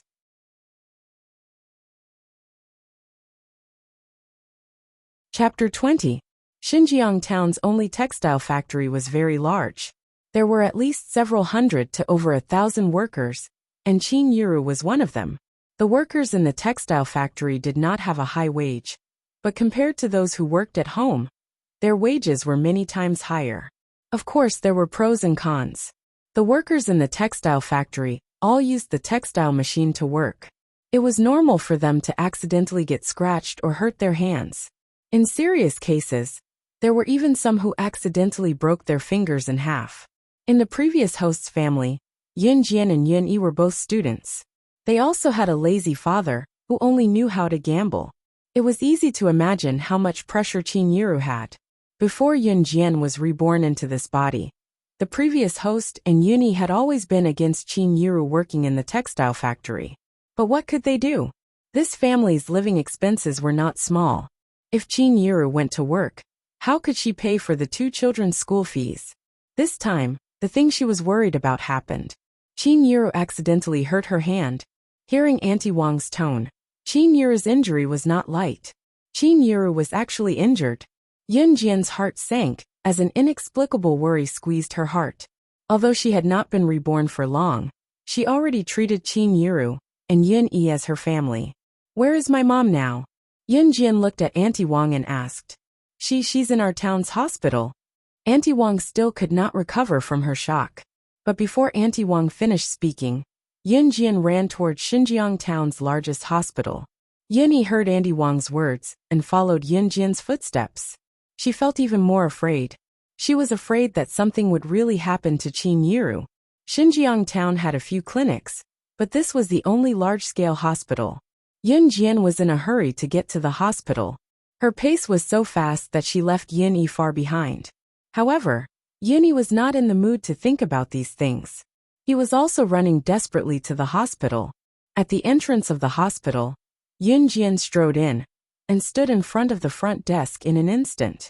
Unknowingly, the cashier at the front desk was shocked. Where is the person who was sent here with an injured hand? Yunjian asked directly. The cashier was stunned and pointed to an aisle.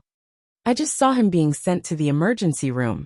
Before she could finish speaking, Yunjian had already disappeared in front of her. That speed was simply not something that could be seen with the naked eye. The cashier rubbed her eyes in shock. Outside the emergency room, a tall and burly middle-aged man was pacing back and forth with a frown. This man was the general manager of the textile factory. His name was Gao Jian. Qin Yuru was an employee of his factory. If her injury was too serious, the factory might be implicated. If she encountered difficult workers, they might even ask for huge compensation. Therefore, Gao Jian was burning with anxiety. However, just as Gao Jian stomped his feet, he saw an extremely delicate and beautiful girl suddenly appear in front of him. She actually reached out and grabbed his collar. Where is Qin Yuru? Yunjian grabbed Gao Jian's collar and asked directly. Gao Jian was already anxious, but at this moment, he glanced at Yunjian. Naturally, he knew that Auntie Wang had already gone to inform her family. Therefore, he understood and said, You are Qin Yuru's family? She is now undergoing surgery in the emergency room. But the doctor said that the situation is not optimistic. The doctor said that Qin Yiru's hand was probably going to be crippled. It was very likely that it would need to be amputated. Because the injury was too serious, she had already fainted. However, Gao Jian did not say the latter part. If he said it out loud, he was afraid that this girl would not be able to take the blow. Just as Gao Jian finished speaking, the emergency room door was opened. A doctor in a white coat walked out and looked at Yun Jian and Gao Jian sternly. Who is the patient's family? The patient's current situation is very unfavorable. Because the injury is too serious, our hospital's equipment is not complete. It will be too late to send her to the city's people's hospital. Therefore, the best solution now is to amputate her arm. Otherwise, if the current situation continues, her life will be in danger. Xinjiang town was only a small town and did not have complete medical equipment. Now that it was around 1998, the road to the city's people's hospital from here was not short. By then, something would happen to her. The doctors had no choice but to use this method. Amputate. It's over. Gao Jian's heart instantly sank when he heard that. He was not really worried about Qin Yiru, but the factory was going to lose money. If her arm was amputated, the compensation would be even more.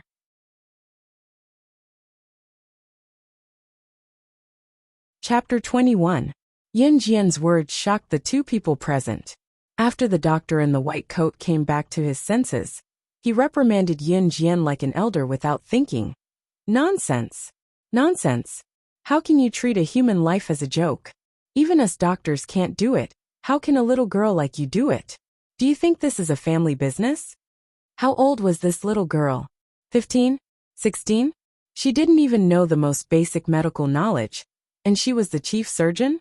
During an operation, the life and death of a patient depended on the chief surgeon's thoughts. She was the chief surgeon? This was simply nonsense. Yes, I know you're anxious now, but it's useless to be anxious. Now that the incident has happened, the doctors will definitely do their best. Gao Jian also quickly agreed with the doctor. Gao Jian was most worried about Qin Yiru's safety. Even if Qin Yiru's hand was amputated, the factory would still pay more compensation. However, if this little girl was allowed to do as she pleased, what if this person really died? That would be a life-threatening situation. This was not something that could be brushed off with some consolation money. If anything happens, I'll be responsible for it. At this juncture, Yun Jian had no time to talk nonsense with these two people. Qin Yiru was seriously injured, and she could not afford to wait. Now every minute and second was very important to Qin Yiru. Therefore, after Yun Jian finished speaking, she pushed the doctor away and walked straight into the emergency room with her long legs. Hey. The doctor was pushed by Yun Jian and lost his balance. While he was surprised that this little girl was so strong, he quickly ran in after her. As soon as Yun Jian stepped into the operating room, Yun Yi, who had been rushing over but could not catch up with Yun Jian's speed, had already arrived at the entrance of the hospital. And now, Yun Jian had already arrived at the emergency room.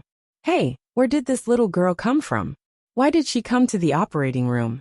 He's still undergoing surgery, and his life is in danger. Hurry up and get him out of here. Several assistant doctors standing beside the operating table saw Yun Jian coming in and wanted to chase her away. I'll be the chief surgeon for this surgery, Yun Jian suddenly said, not allowing anyone to refute her. She walked to the side, picked up the doctor's surgical gown and put it on. Then, she put on the sterile gloves and walked to the operating table. The assistant doctors and the doctors who followed Yun Jian into the operating theater saw Yun Jian putting on the surgical gown and sterile gloves. They could not help but widen their eyes. Was she really a 15 or 16-year-old girl? His movements were like that of a seasoned veteran in the medical field. Just as they were thinking, Yun Jian arrived at the operating table and saw Qin Yiru lying unconscious on the operating table. Qin Yiru's hands were severely injured by the weaving machine. It was not an exaggeration to say that both of his hands were badly mutilated. The bleeding had stopped, but his hands were hideous. His skin and flesh were even lacerated. Seeing this, Yun Jian could not help but feel pain in her heart. This was an emotion that came from the body's original owner. Yun Jian closed her eyes and stepped forward without hesitation, ready to take over the surgery.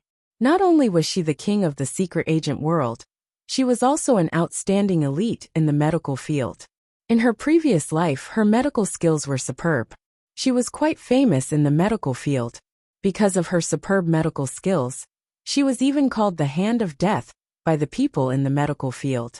Usually, as long as the person was not angered, she could bring them back to life. Xinjiang Town Hospital's medical standards were not high. If she was not here today, Qin Yiru would not have been able to escape the fate of having both of his hands amputated. But all of this was on the premise that Yun Jian did not do anything.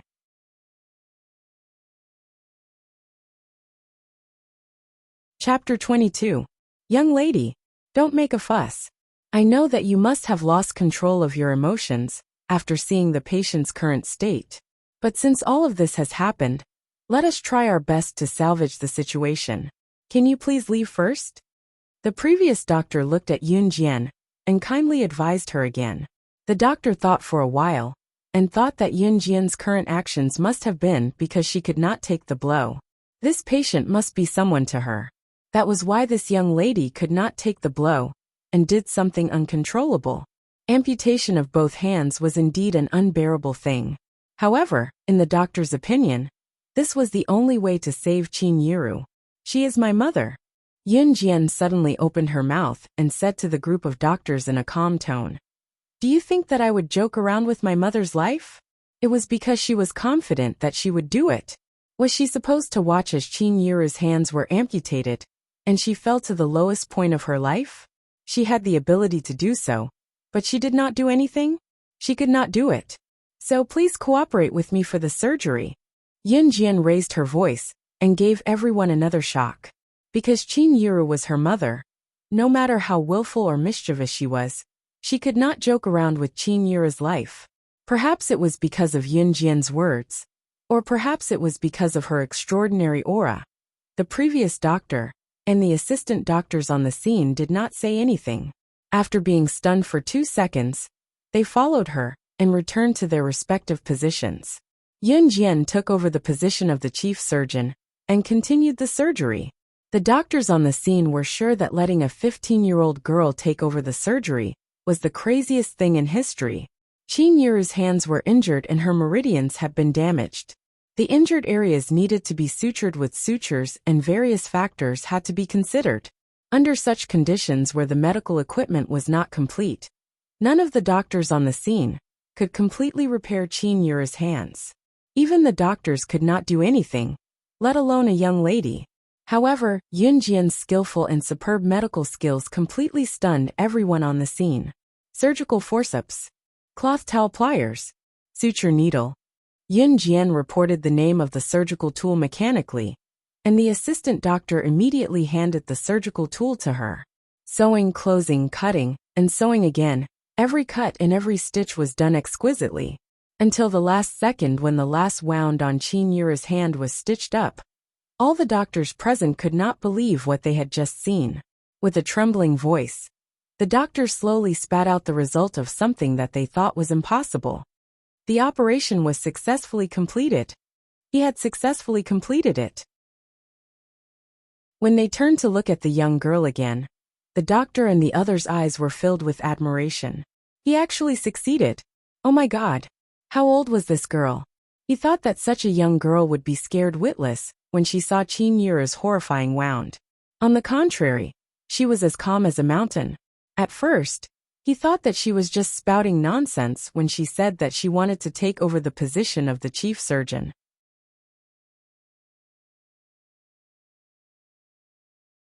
Chapter 23.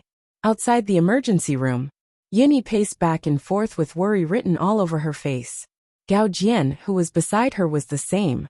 Both of them were anxious, but they knew that the operating room was not a place they could enter as they pleased. What puzzled Yun Yi was that he heard from Gao Jian that Xiao Jian had been in there for a long time. No one knew what she was up to, but she had not come out yet. Her mother's life was in danger while she could only wait outside. Yun Yi could not sit still once she thought about it. Creak! At this moment, the tightly shut door of the operating theater opened. The doctor from before was the first to appear on screen, but his expression was relaxed, and there was even a relaxed and happy expression on his face. "Doctor, how's my mom?" Yinyi dashed forward to ask once she saw him. Cough, cough. The doctor coughed softly and pretended to be calm before he announced, "The surgery was a success. The patient's condition is great now. I believe she'll be as good as new in a few months." As good as new? When Gao Jian heard this, he was immediately stunned. The doctor had said that Qin Yuru's life would be in danger if her leg was not amputated. In spite of it, Yin Jian had only been forced into the operating room for a short while, and the doctor had come out to say that she was fine and could be repaired as good as new. Could it be that Yin Jian was really something? Yinyi breathed a sigh of relief. Thankfully, her mother was fine. Yin Jian took off the surgical gown and sterile gloves and walked out of the operating room. To not worry her brother, she asked the doctor to go out and announce the news first. At the same time, Yin Jian reached an agreement with the doctors. She could teach them the medical skill and asked them to keep it a secret. The surgery was a success of her own. "Brother, it's fine now," Yin Jian agreed softly when she saw Yin Yi's pale face. When Qin Yuru woke up at 5:30 the next morning, she did not look as pale as before. Instead, there was a tinge of color in her cheeks. Yin Jian peeled an apple and fed it into Qin Yuru's mouth one bite at a time, reminding her softly, "Mom, eat slowly." Qin Yuru felt like she had just escaped death. She smiled with tears in her eyes, looking at her sensible daughter with relief. That afternoon, Yunyi went back to his school in the city for his evening self-study session. It was after Qin Yuru's persuasion that he went back to school first. Yunyi wanted to stay and take care of her mother, but Qin Yuru refused, afraid that Yunyi would delay her studies. The patient was the most important, so Yunyi had no choice but to follow Qin Yuru's wishes. The doctor also said that Qin Yuru was in good condition now and was completely out of danger. Therefore, Yunyi went back to the city. Yun Jian originally planned to go to the city with Yunyi, but now she could only postpone this plan. From the beginning until now, her so-called father, Yun Gang, had not appeared. This made Yun Jian feel even more disgusted with this so-called father. In the evening, after cooking dinner at home, Yun Jian took it to the hospital. Gao Jian had paid for Qin Yuru's hospitalization on behalf of the factory. Gao Jian's factory did not renege on this. In order to nourish Qin Yuru's body, Yun Jian specially made a bowl of chicken soup and walked to the hospital. Just as she walked to Qin Yuru's ward, she heard a sharp, confident, and aggressive female voice from inside.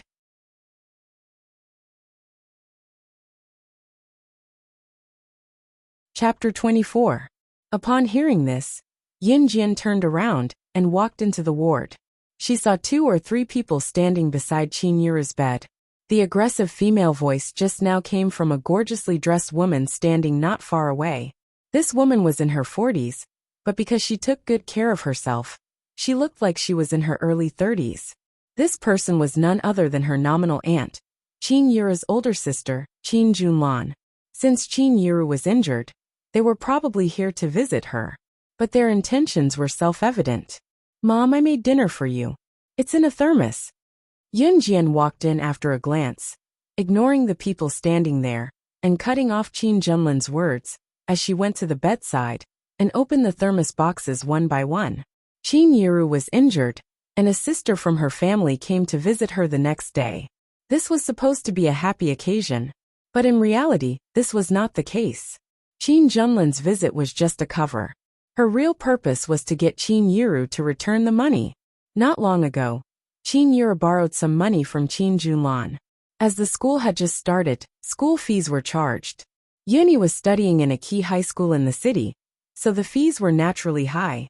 Yun Jian was studying in a secondary school in town, so the fees for both of them were quite high. Qin Yuru could not afford it, so she could only borrow money from her older sister, Qin Junlan, who was better off than her. Qin Junlan had married well, and her husband was running a small business. Hence, she was leading a good life. But when Qin Yuru had asked her to borrow money, Qin Junlan had been hesitant to lend it to her. In the end, she had reluctantly lent some money to Qin Yuru, because she was afraid that people would gossip about her. But today, when she heard that Qin Yiru was injured, Qin Junlan could not sit still. It was not because he was worried about his sister's injury, but because Qin Yiru had injured her hand. How was she going to earn money to repay the money she borrowed? Today, she hurriedly brought her family over to Qin Yiru, in the name of visiting a patient. She wanted to ask Qin Yiru to return her money. Sister, look at how injured I am now. I can't even take care of myself. Can I slowly return the money to you? Once I recover, I'll go back to work at the factory. I'll pay you back after I get my salary. Qin Yiru begged Qin Junlan. When Qin Junlan heard this, she was even more upset. In the beginning, he was not very willing to borrow money. Actually, Qin Junlan's family did not really need money. On the contrary, Qin Junlan's family was one of the wealthiest in Xinjiang town. However, no matter how rich her family was, Qin Junlan was not willing to give money to others for free, even if it was her biological sister. Moreover, who knew when she would be able to return the money she lent to her poor sister? Qin Junlan's sharp eyes caught the chicken soup that Yun Jian had taken out from the thermos box. Her displeasure that was already there exploded at once. Yiru, look at your family's situation now. You've been working so hard and now you're injured. Your Xiao Jian even went to buy chicken back. The market price of chicken is so high now. How are you going to survive if you don't know how to be thrifty at such a young age? Chicken. Her own child only had a few mouthfuls of chicken all year round. Moreover, she could not return the money, so why was she eating chicken now?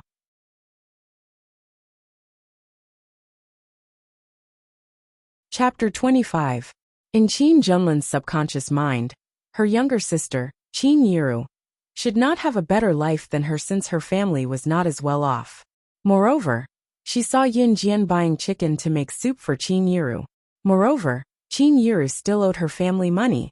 Qin Yiru already said that she could not repay the debt, yet she still had the money to buy chicken? Qin Junlan felt even more indignant when she thought of this. I bought the chicken to nourish my mother's body. Yun Jian glanced at the overbearing Qin Junlan. She disliked this nominal aunt even more. Therefore, she did not hesitate to chase her away. My mother needs to rest. Let's talk another day. Yun Jian could feel that Qin Yiru must be feeling terrible right now. She was in trouble, her husband had not returned, and she owed a huge debt to the loan sharks.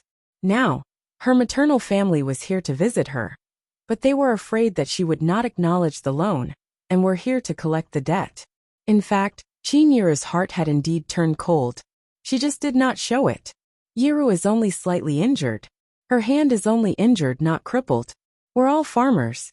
Who hasn't been injured before? Is there a need to make such a fuss? Qin Junlan might still speak to Qin Yiru with some sisterly affection, but her attitude was completely different when she spoke to Yun Jian. His words were harsh enough. On the one hand, she was indirectly saying that Qin Yiru was pretentious. On the other hand, she was scolding Yun Jian. After all, she was Qin Yiru's biological sister. Yun Jian could still hold back earlier, and not attack her directly. However, after hearing Qin Junlan's words and seeing Qin Yiru's current state, she was bitterly disappointed.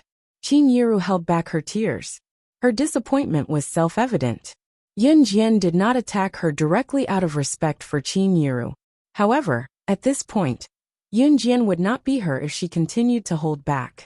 If someone like Qin Junlan, who liked to talk big, met her in her past life, she would have died 100 times over. Since my mother's injuries are not serious, do you want to suffer the same injuries as her? Yun Jian glanced at Qin Junlan from the corner of her eyes, with a hint of murderous intent. You. Very well, you actually dared to curse me? It really made sense. Yiru, look at this child of yours. She's so ill-mannered that she even cursed her own aunt. What kind of future can a child like this have? Qin Junlan had already decided to shed all pretense of cordiality. Hence, her words were getting more and more unpleasant. To Qin Junlan, her younger sister, Qin Yiru, was destined to be poor for the rest of her life, after marrying a gambler for a husband. Yun Jian's results were a mess, not to mention her. She did not fall out with Qin Yiru's family, because Yuni had been admitted to a key high school in the city. She thought that if Yuni became successful one day, she could help her own child. But now, with Qin Yuru's hand injured like this, Yuni might not even be able to afford the school fees if she continued to study in a key high school in the city. Hence, Qin Junlan did not care at all. Qin Yuru was even more disappointed after hearing Qin Junlan's words. She felt as if a knife was being twisted in her heart. This was her biological sister after all. How could she not be disappointed when she said such vicious words to her? Qin Yuru opened her mouth but no words came out.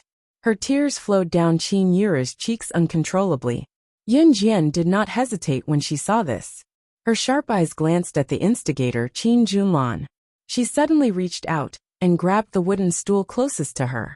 With a stomp of her foot, the sturdy wooden stool shattered into pieces.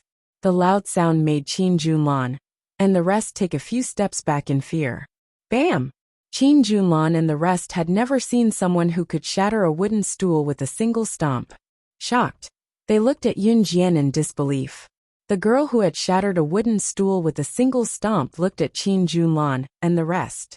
She pursed her lips and said sternly, "Get lost. If you don't, you'll end up like this wooden stool."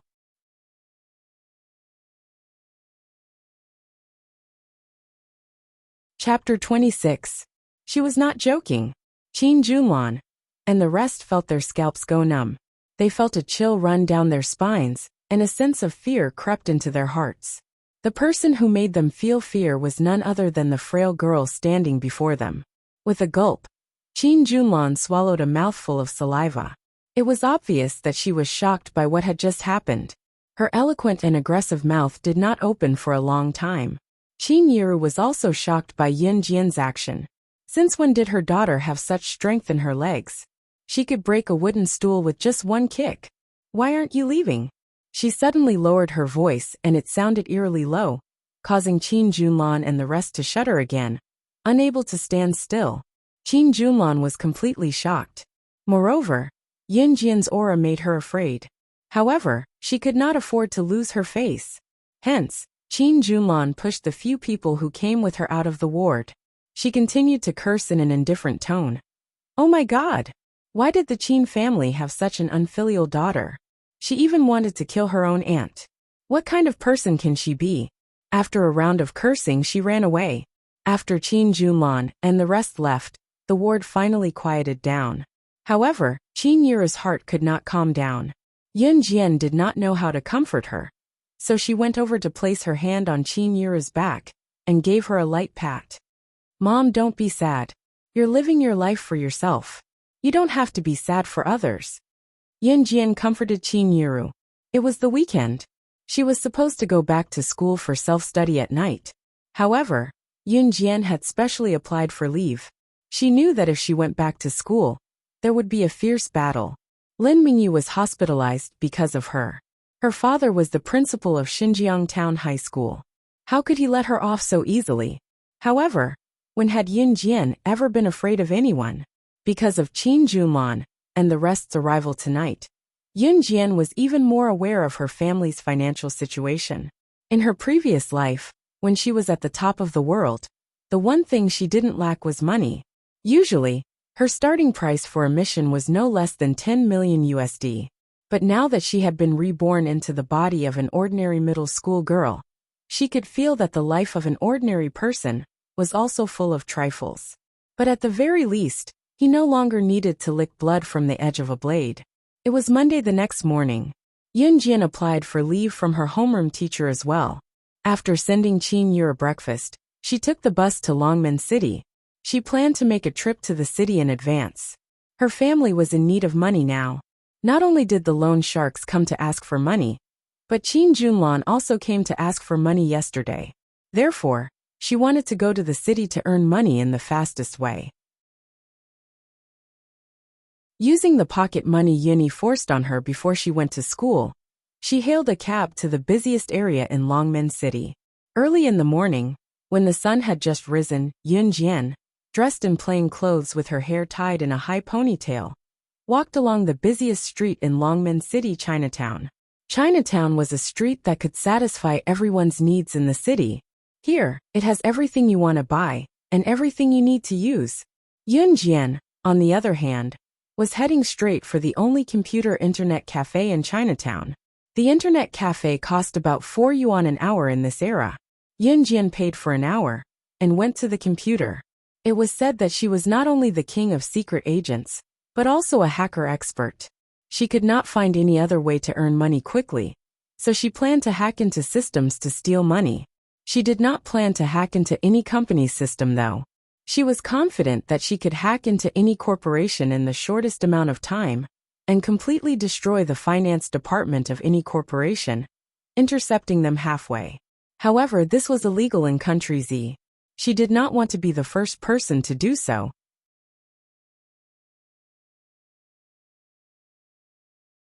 Chapter 27. This force was secretly established by her. It belonged to the legitimate forces, and was one of the top 10 multinational corporations in the world. Its total assets could not be measured by money.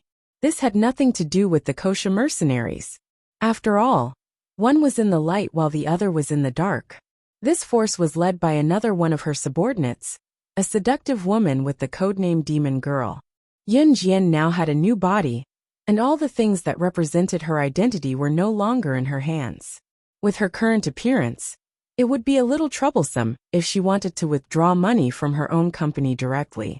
Now that she was in Z country, it was extremely inconvenient.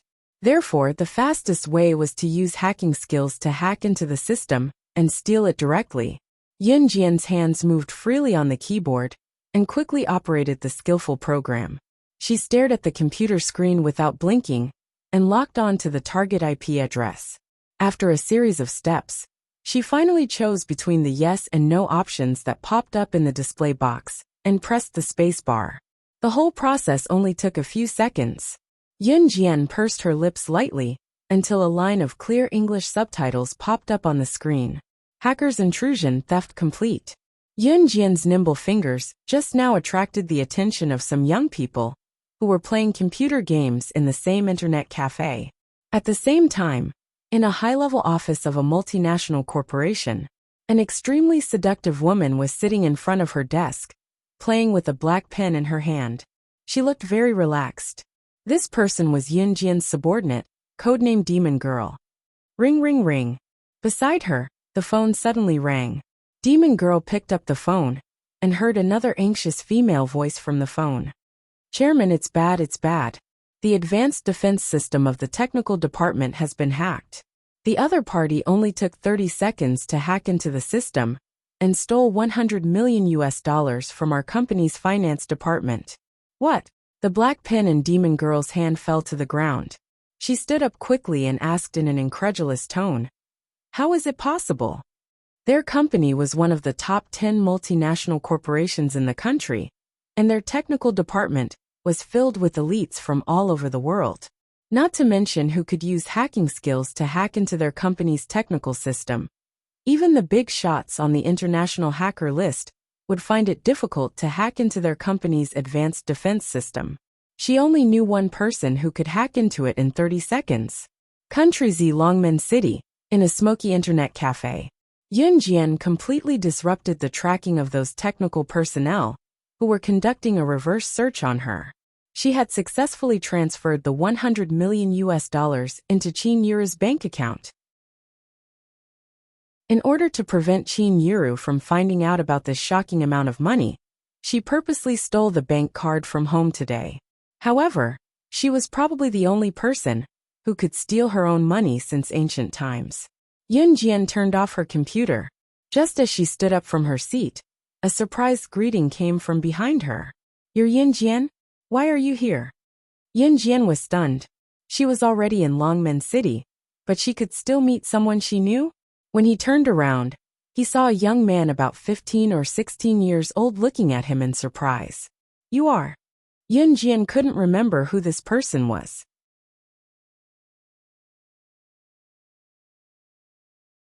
Chapter 28. When Yun Jian heard Li Xiangyi's words, she had some impression of him and immediately replied, "Mm." Although she was dissatisfied with Yuan Ingjun and the others, It did not mean that she would transfer her emotions to others. Moreover, Li Xiangyi had never provoked her before. When he heard Yun Jian's reply, Li Xiangyi was inexplicably excited. The scene of Yun Jian strangling the cobra and killing it in front of everyone, without batting an eyelid, was still reflected in his mind. That look, that action, it was simply too cool. She was as cool as the martial arts masters in the movies. Therefore, when he saw Yun Jian now, Li Xiangyi practically treated her as his idol. Hehe, Yun Jian, actually, ever since I saw you kill that cobra that day, I've been admiring you. I didn't expect to meet you here today. May I have the honor of treating you to a meal? Li Xiangyi was usually cheerful and joking, and it was the same when he spoke to Yun Jian. Actually, Li Xiangyi was not close to Yuan Yingjun and the others. Of course, his family was quite well off, and no one dared to provoke him in Xinjiang town. Otherwise, he would not have played truant to play computer games in the city's internet cafe, at the risk of being punished by the school. Usually, a rich young master like Li Xiangyi would scoff at someone like Yun Jian, who did not have a good family background. However, Li Xiangyi did not. This surprised Yun Jian, and improved her impression of Li Xiangyi. Yun Jian smiled faintly and shook her head. No, I'm going back to town soon. She still had to deliver lunch to Qin Yiru in the afternoon. Oh, all right then. Li Xiangyi could only nod with slight disappointment. Li Xiangyi, hurry up and come over. You're the only one left. The game is about to start, and you're taking so long to go to the bathroom. Hurry up. Li Xiangyi's friend was calling him. Li Xiangyi scratched his head and said to Yun Jian in embarrassment, My friend is calling me to play a game. I'll go over first. See you next time. With that, he ran over. Yun Jian only felt that this young man was quite friendly, completely different from Yuan Yingjuan's group. She didn't think too much about it. She walked out of the internet cafe and headed to the bank where the bank card was located. She had transferred $100 million into this bank card, which was more than 600 million renminbi. Yun Jian only took out 3 thick stacks of RMB, which amounted to 30,000 yuan. She wrapped them in a black bag and put them into her backpack. After all, if he obtained too much, it wouldn't be good to attract too much attention. She then took the city bus back to Xinjiang town. It wasn't lunchtime yet, so she wasn't in a hurry to go home. Instead, she went straight to Zhang Jifan's lair. Yun Jian was able to find Zhang Jifan and the others' lair directly. Naturally, she had a thorough understanding of this group of people. Zhang Jifan and the others had swindled a lot of money over the years because of their loan sharks. Their lair was the best house in Xinjiang town. Yun Jian went straight to their doorstep. At that moment, Zhang Jifan and the others were still playing mahjong. Win. It's over. Zhang Jifan had just finished the last mahjong tile in his hand when he saw the smiling girl standing not far away. He was so shocked that he immediately stood up from his seat. Brother Fan, what's wrong? Everyone asked and followed Zhang Jifan's gaze to Yun Jian. They saw Yun Jian walking over slowly. She opened her bag and took out a thick stack of cash and slammed it on the table.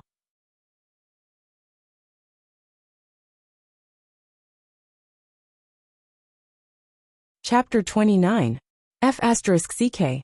Watching as Yun Jian slammed the thick stack of cash on the mahjong table, everyone, including Zhang Jifan, was shocked for a few seconds before they cursed. 10,000 yuan. Although the people present were all loan sharks and had seen more money than this, 10,000 RMB was not a small amount. It was more or less shocking to see a 15-year-old girl throw it out. After all, Yun Jian's family was so poor that they could barely afford a meal. How could she have so much money? In other words, everyone was wondering where she had gotten the money from. Of course it's enough. Of course it's enough. Zhang Jifan was indeed the leader of the group. He was the first to react and put the money away, nodding with a chuckle. Not only was it enough, there was an extra 5,000 yuan. Yun Jian continued to smile, but it was not over yet. Reaching out, she took out another stack of cash from her bag and slammed it on the mahjong table again. Zhang Jifan had just put away the 10,000 yuan carefully when he saw Yun Jian tossing out another stack of cash. He was dumbfounded. What was she up to now? The 10,000 yuan just now was to pay off the debt. This 10,000 yuan is a greeting gift. Yin Jian smirked faintly and glanced at Zhang Jifan, and the rest from the corner of her eyes before she said, "Are you willing to work with me? I want to open a business in Longmen City. The details are still undecided, but I'll provide all the investment funds. You guys just have to manage it for me. Of course, the prerequisite is that you're not loan sharks anymore." She planned to open a business in Longmen City. Longmen City was a coastal area, one of the more rapidly developing cities in the country.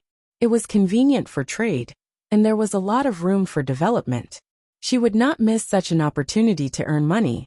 As for why she got Zhang Jifan to lead the group to manage it, it was not without reason. Zhang Jifan and the rest had offended her before, but they had not hurt her family. She could not find those softies who looked gentle, but were easily led by the nose, if she wanted to start a business. One had to admit that Zhang Jifan knew when to advance and when to retreat. That day, he had brought a group of brothers to demand payment from her family. However, when he saw that her people had suffered a loss, he knew to retreat and quickly left.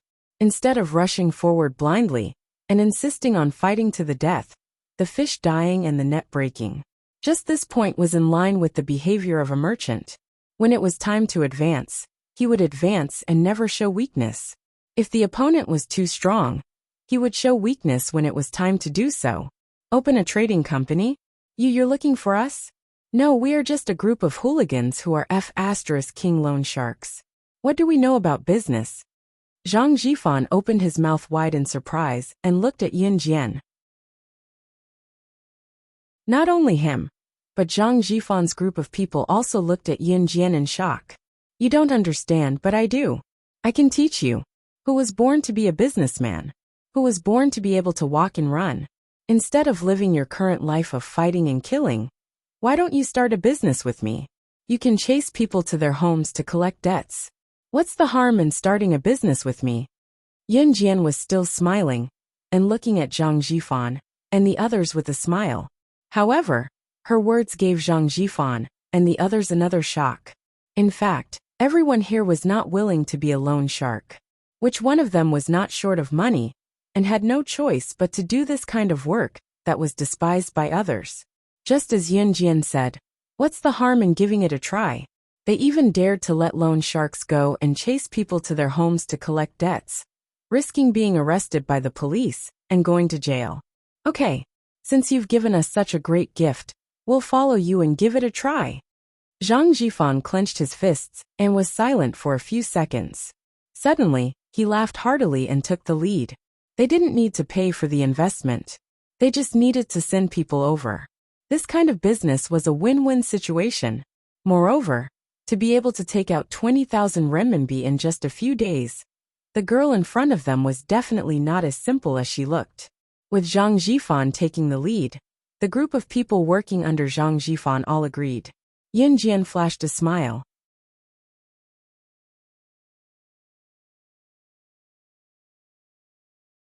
Chapter 30. After the agreement was reached, Yin Jian went home to make lunch for Qin Yiru. She was going to start a business sooner or later, in the near future. After that, she had to make a trip to Longmen City and stay there for a while to settle these matters. The next morning was Tuesday morning. Yin Jian woke up early. She went out for a morning run and went to school with a few exercise books in her backpack before heading to school. She had only taken a day off, so she had to go to school today. Just as she arrived at the classroom door, she saw Lu Fian waving at her from her seat. Since it was not yet time for self-study, Lu Fian ran to Yin Jian when she saw her get down from her seat and asked, "Xiao Jian, why didn't you come to school yesterday? The teacher said you were sick and asked for leave. Are you okay now? Why don't you rest more if you're not feeling well?" Lu Fian's caring tone surprised Yin Jian. She recalled that she had asked for leave from her homeroom teacher yesterday because she was not feeling well. She did not expect that her casual request for leave would make Lu Fian worry for nothing. Yin Jian's heart warmed as she told Lu Fian, "I'm fine. Your health is your capital. You have to take good care of yourself in the future." Lu Fian was obviously unaware of the series of events that happened in Yin Jian's home as she gestured to Yunjian. Yunjian nodded and entered the classroom with Lu Fian, who knew that once Yunjian entered the classroom, the rowdy classroom quieted down instantly. Look, Yunjian's back for class. I thought she didn't dare to come back. She's the one who beat up the principal's daughter, Lin Mingyu, and sent her to the hospital last Friday. One of Lin Mingyu's ribs was broken. In the classroom, a mischievous boy started to tease her. He spoke as if he knew everything about this matter, and was a witness at that time. Students chimed in one after another. Wow, really? Yunjian's become so awesome all of a sudden. TSK tisk, she's amazing. She even dared to hit the principal's daughter. This Yunjian is doomed. She's asking for it. Who can she blame? No one knew about these things on Friday, but as time passed, there would always be people who would find out and brag about it. They did not even try to avoid suspicion in front of Yunjian. Yunjian was nonchalant about it, but Lu Fian was enraged. Xiao Jian, don't be mad. They're just blabbermouths. Lu Fian comforted Yunjian before she went up to them. Yunjian, you guys stop talking. It was Lin Mingyu who bullied Xiao Jian first that day. I can testify. PFT, you testify? Testify what? What's the point? Lin Mingyu's the principal's daughter. Sitting on the bench with his legs crossed, a ruffian-looking boy chuckled as he looked at Lu Fian and spat out a few words. Lu Fian was not a strong-willed person to begin with. She was infuriated at the scolding, but she did not know how to retort. Do you guys have nothing better to do? Just as the group of people pointed at Yunjian noisily and hurled all sorts of insults, Yunjian, who had been silent, suddenly spoke up. Everyone present was stunned for a moment, unable to react. Very bored? Very lonely? Very empty? Yunjian tossed out 3 words in a row before smirking.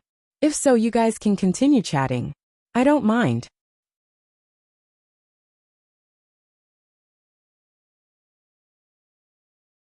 Chapter 31. The group of students who had been whispering to each other to watch Yunjian's drama turned sullen when they heard Yunjian's words. When they first heard that Yunjian had beaten up the arrogant and despotic Lin Mingyu and sent her to the hospital, they didn't believe it. Lin Mingyu was not only the daughter of the principal, but she was also the big sister in the 3rd year of junior high. She was very good at fighting. What about Yunjian? In the past, Yunjian was a snot-nosed person who didn't dare to make a sound in class. She didn't even dare to retaliate when people scolded her. She didn't even dare to fight. But now, not only did she beat up Lin Mingyu and send her to the hospital last Friday, she didn't run out crying like she used to when the whole class was gossiping about her. Instead, she blocked everyone's mouths the moment she spoke. Even her aura had changed. Yunjian, why are you pretending in front of everyone when you're so capable? We're just gossiping about you. It's not like anything will happen. Do you have to be so calculative? Why can't you let everyone talk about what you've done? A tall girl who was about 1.75 meters tall stood out from the group. She raised her chin and looked at Yunjian with a condescending gaze. This girl was called Wuxia. She wasn't very good-looking, but she was taller than the average boy. She was the sports committee member in the class, but she wasn't very popular with the boys. At the same time, she was most jealous of Yunjian. Yunjian wasn't very tall, but she had a pure and innocent face. It was the kind of face that people liked when they saw it. Her face was delicate and delicate. This was a stark contrast to Wuxia. Hence, in Yunjian's original memory, Wuxia always thought of ways to bully her, because she didn't like the original Yunjian. After today's incident, Wuxia thought that she had caught Yunjian red-handed, so she stood out to mock and ridicule her. Wuxia, can you be reasonable? You don't think I don't know. You're just jealous that Xiao Jian is prettier than you. That's why you keep picking on her. How shameless can you be? Lu Fian snapped before Yunjian could, standing up for Yunjian once again. Wuxia, whose thoughts were exposed, suddenly widened her eyes. She glared fiercely at Lu Fian and Yunjian, refusing to accept the fact that she was uglier than Yunjian. Scram! Who's jealous of her? Lu Fian, don't slander me. Hee. Speaking of which, what are you guys so proud of? The teacher will be coming to look for you later. Hee. You even dared to hit the principal's daughter. I'll just wait for you guys to cry. Humph. Mu Xiang cursed several times in a row. The students in the class watched this fierce battle, but no one stepped forward to interfere. On the contrary, most of the students were waiting to watch the show. Of course, Mu Xiang was famous for being difficult to deal with in their class. She even learned Taekwondo before. She was even better than Lin Mingyu, the girl who often got into fights. Judging by the situation, they were going to fight. The students were curious to know who was stronger between Yun Jian and Mu Xiang, who had sent Lin Mingyu to the hospital. Do you know why I hit Lin Mingyu? Yun Jian asked Mu Xiang as she crossed her arms and looked at everyone coldly, her gaze locked on her. Everyone froze again. Mu Xiang and Lu Fian, who were flushed from their quarrel, were stunned when they heard what Yun Jian said. Yun Jian continued to speak to Mu Xiang. Because she's just like you. She looks like she deserves a beating. There was silence all around. Everyone was dumbfounded.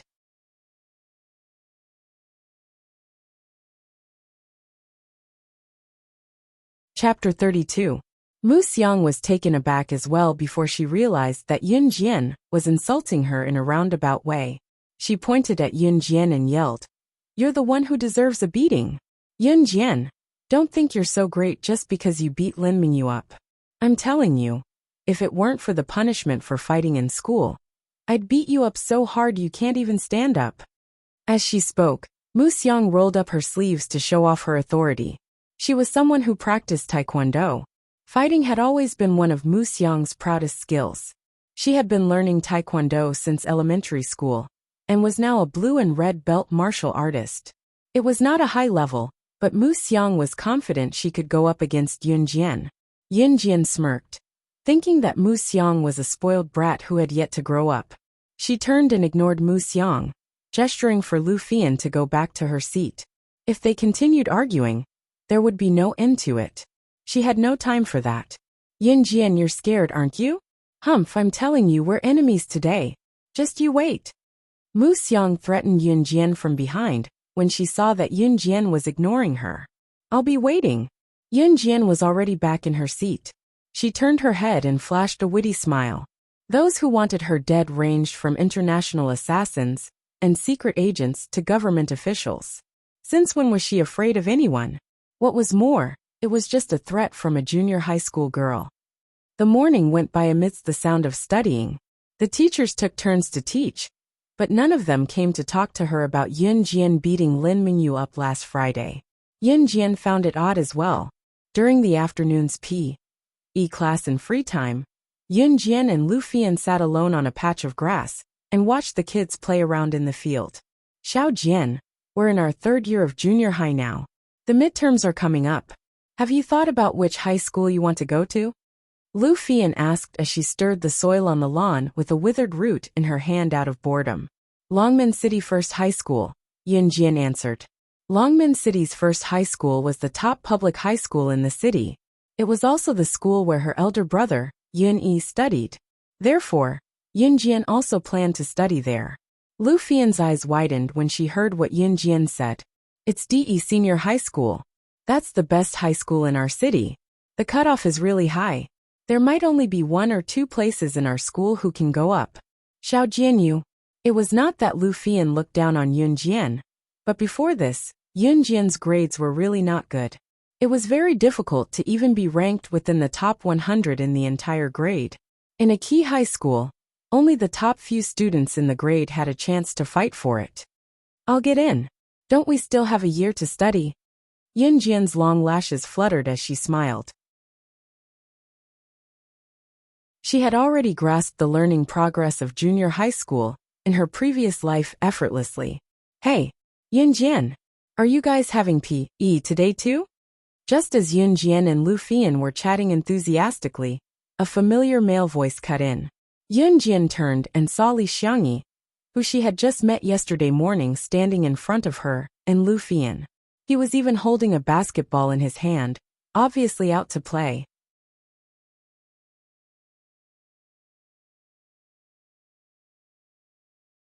Chapter 33.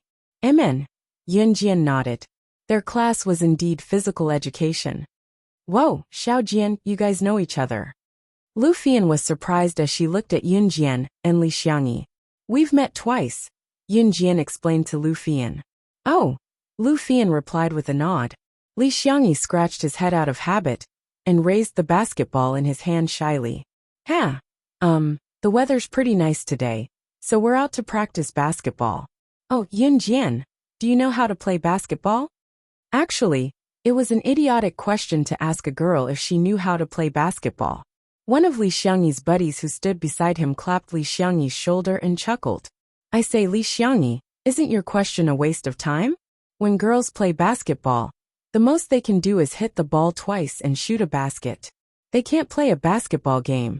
Do you want to invite this girl to join our basketball team? Li Xiangyi chuckled awkwardly and kept his gaze on Yun Jian. They were going to have a basketball match in a few days. It was a friendly match between their school and another school's students. One of their team members was injured and would not be able to participate in the match that day. It was unrealistic to look for another member, since there were only a handful of people who knew how to play basketball. It was unfair to them that they could not play basketball with another school with one less person. Therefore, when they saw Yun Jian today, they were reminded of the scene where she killed Lin Senator. If Yun Jian knew how to play basketball with such agility and could join their team, would their chances of winning not be higher? Of course, Li Xiangyi was not sure if Yun Jian knew how to play basketball. Yun Jian nodded with a smile under everyone's gaze. I know a little. She knew a little about basketball. Shooting was like using various darts and blades when she killed someone. It was just that basketball was bigger and simpler in comparison. Oh, Xiao Jian, you know how to play basketball? Why didn't I know? Lu Fian exclaimed in surprise. I learned it from my brother, so I naturally know a little. Yun Jian lied without blinking an eye. That won't do either. The guy who was standing next to Li Xiangyi said again. He paused and turned to Li Xiangyi. With a serious tone he said, It's not realistic to let a girl join our basketball team and compete with the boys from other schools. Can she even shoot the ball? Even if he goes, he will only drag our team down. Li Xiangyi, let me tell you, I will be the first to disagree with this. Don't even think about it. The boy who retorted was Li Xiangyi's buddy Wuxia. He was also a member of Xinjiang Town Junior High School's basketball team. Listening to Li Xiangyi and Wuxia's conversation, Yun Jian could tell that Li Xiangyi wanted her to join the basketball team.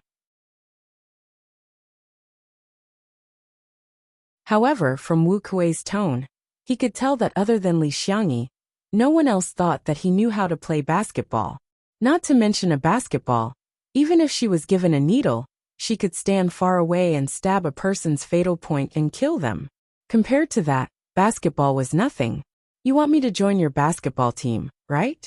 Yun Jian turned to look at Li Xiangyi. Li Xiangyi was stunned. He nodded blankly. Yes. All right, I agree. Yun Jian pursed her lips and smiled like a spring breeze. Wait, we haven't agreed yet. She doesn't have the right to participate in the basketball game with us. When Wuxia saw that Yun Jian did not know how to appreciate his kindness, and actually took the initiative to say something like that, he immediately stood up and strongly disagreed. Who wanted her to join their basketball team? Did they agree? Just as Wuxia finished speaking, Yun Jian suddenly stood up from the lawn and hooked the basketball from Li Xiangyi's hand into her own. What happened next gave everyone a new shock. Yun Jian held the basketball with both hands and threw it into the air. The basketball followed its trajectory and flew toward the basketball, hoop 30 to 40 meters away. It drew a perfect arc in the air. Soon the basketball was in the basket. The basketball hoop 30 to 40 meters away, which was the size of a basketball court, was thrown from there. Yun Jian actually made the shot. Everyone present was dumbfounded. Oh my God! Were their eyes playing tricks on them?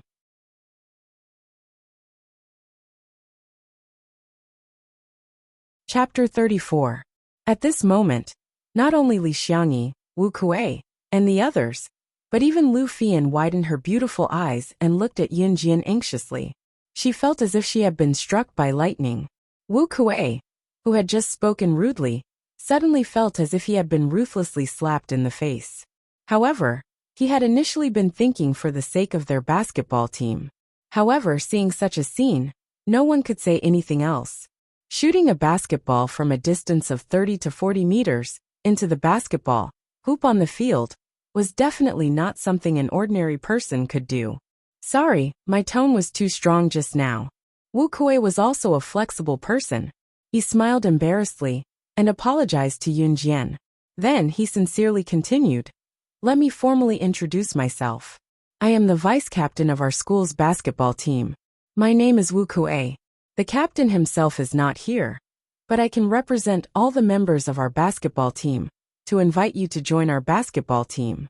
I wonder if you would do me the honor of joining our team?" Wuxia's attitude immediately took a 360-degree turn. Everyone had seen Yunjian's performance just now. At this moment, those who were extremely against Li Xiangyi inviting Yunjian to join the basketball team also had a change of heart. Yunjian looked at him and smiled. Her beautiful eyebrows curved. Okay, I'll join. What she lacked in her previous life was the life of an ordinary person. Therefore, in her second life, living in a school, she had to experience it. When Yunjian agreed, the members of the basketball team also breathed a sigh of relief. They did not expect the girl that Li Xiangyi knew to be so capable. Just now, she had only come over to say hello, and the annoying problem of having one less person on the team to participate in the basketball game was solved. Wuxia's view of Yunjian also changed greatly. Just now, he treated her with such an attitude. Not only did she not deliberately make things difficult for him, but she was also generous and not reserved. This kind of girl was really different from the rest. Welcome to the team. Wuxia represented all the members of the basketball team to express a sincere welcome to Yunjian. Okay. Yunjian narrowed her eyes and moved her lips. Even Yunjian didn't expect that she would join a basketball team after attending a physical education class. Lu Fian was even more surprised than Yunjian herself. She kept talking to Yunjian all day long. She looked even more excited than Yunjian. "Xiaojian, you're amazing. He's going to represent our school in the basketball match. As long as the day of the competition is a holiday, I will definitely cheer for you." Lu Fian had been nagging Yunjian for almost the entire afternoon. Although Yunjian was annoyed, she was also gratified. She had friends now. She was no longer the killing machine of the organization. It was a pity that she was able to live such a peaceful life, but her brother would never come back. At 8 o'clock in the evening self-study session ended and school was dismissed on time. Yunjian carried her school bag and walked in the opposite direction from Lu Fian. She was going to the health center to look for Qin Yuru. The health center was coincidentally in the opposite direction from Lu Fian and Yunjian's house. After bidding Lu Fian a quick farewell after school, Yunjian walked alone in the dark alley. This alley was the closest path to the health center. It was also the darkest, so no one dared to walk alone. Yunjian's steady pace was brisk. When she reached the intersection of the alley, Yunjian stopped abruptly and leaned her back against the wall of a thatched cottage. She chuckled at the dark spot she had just walked from. "Come out. How long are you planning to follow me?" Someone was following her, and the stalker's skill was mediocre. At least, she had noticed it right from the start.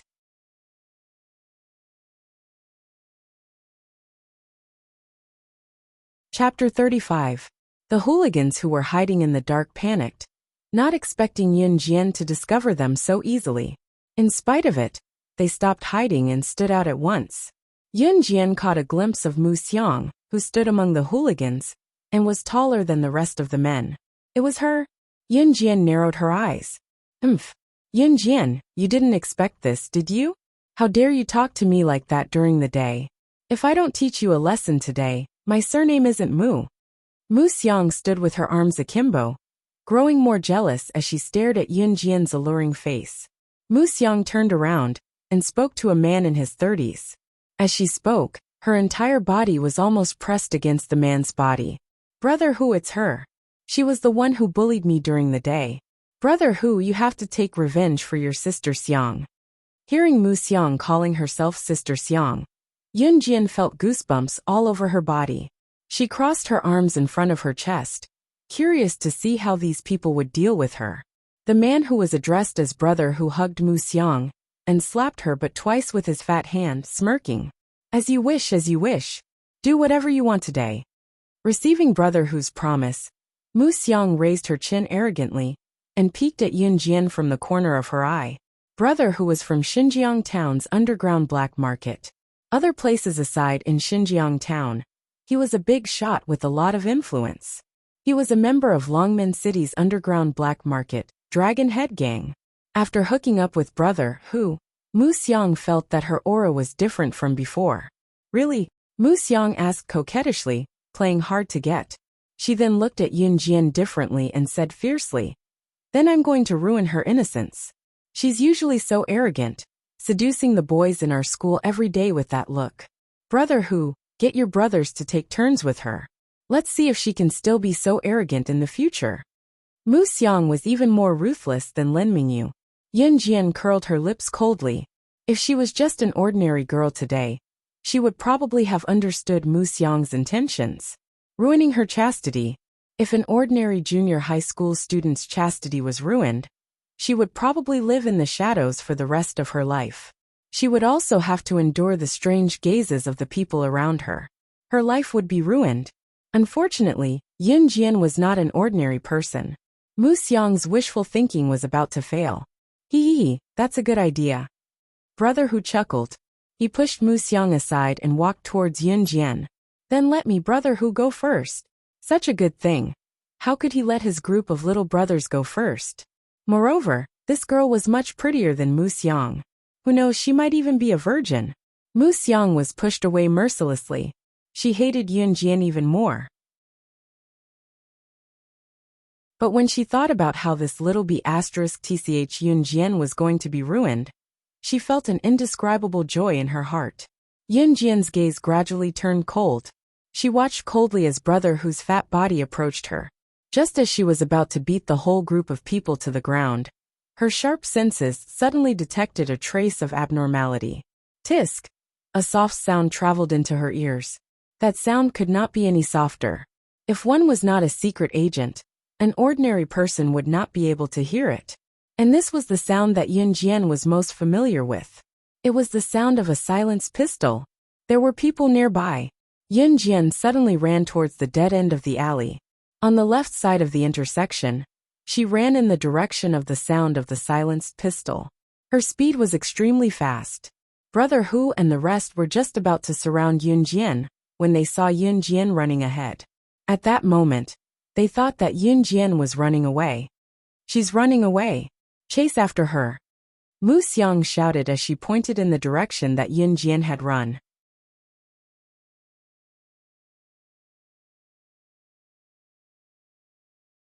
Chapter 36. Yun Jian's running speed was not something that Brother Tiger and the rest could catch up to. In the blink of an eye, she had left Brother Tiger and the rest far behind. Following the direction of the silenced pistol's swoosh, Yun Jian quickly arrived at the other end of the alley. She flashed to the corner of the wall and peeked out with one eye to see the commotion. The first thing she saw was a middle-aged man lying at the entrance of the alley. He was covered in blood and was clearly dead. Yun Jian concluded that the gunshot had killed the middle-aged man. Looking forward, she saw a woman in a flirtatious red robe standing in front of her. The woman was also covered in wounds and looked battered and exhausted. But she was protecting the thing in her arms with all her might. In front of the woman stood 3 men in their 20s. The man in the middle was about 19 or 20 years old, but he was the most outstanding of the 3. This man had a clean and fair face with sharp edges and cold handsomeness. His sharp nose looked as if it had been carved by a knife. Yun Jian could see that the 2 men beside him were centered around him. It was not an exaggeration to use the word handsome to describe this man. It was also Yun Jian's first time seeing a man who could perfectly combine handsomeness and beauty. She could not help but take a few more glances at him. Enchantress, hand over the thing in your arms or we'll kill you right now. The other man standing beside the handsome man shouted at the woman in the flirtatious red robe, after receiving the handsome man's silent approval. Yun Jian suddenly raised her brows when she heard the woman in the flirtatious red robe address her. Enchantress, This name was not unfamiliar to her. Enchantress was the 10th special agent on the special agent ranking. It was said that this person liked wearing flirtatious red robes all year round. She was enchanting and lustful. She did not expect to meet her in a small place like Xinjiang town. Before Yun Jian could think further, the woman with the code name Enchantress laughed out loud. She looked at the three men and said in a cruel voice, "Dream on." It wasn't easy for this old lady to obtain this thing. So how could I just give it to you like this? Young master, this damned bitch doesn't know what's good for her. Why don't we kill her and snatch her things? Another man beside the handsome man, who looked more irritable, licked his lips and asked. Of course, the decision-making power was still in the hands of the handsome man who was called the young master. This handsome man was not as old as the other two, but his eyes were deep. Even Yun Jian could not tell what he was thinking at this moment. Kill.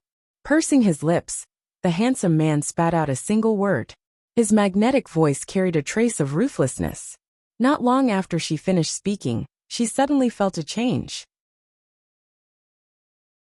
The three men present, including the ever-vigilant enchantress, all sensed something. They all looked behind the wall where Yun Jian was hiding. Yun Jian's level of concealment was enough to follow these people without being discovered, but the people present all looked at her. It wasn't that her whereabouts had been exposed, but, chase them! Chase them! That shameless little bitch Yun Jian can't have gotten far.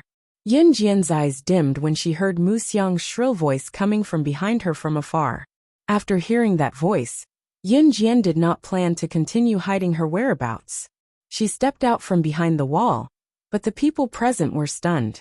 When did someone hide here without them noticing? The handsome man narrowed his almond-shaped eyes. His sharp gaze coincidentally met with Yun Jian's. Yun Jian, let's see where you can run to now. Die. You're dead. At this moment Mu Xiang, Brother Hu and the rest arrived.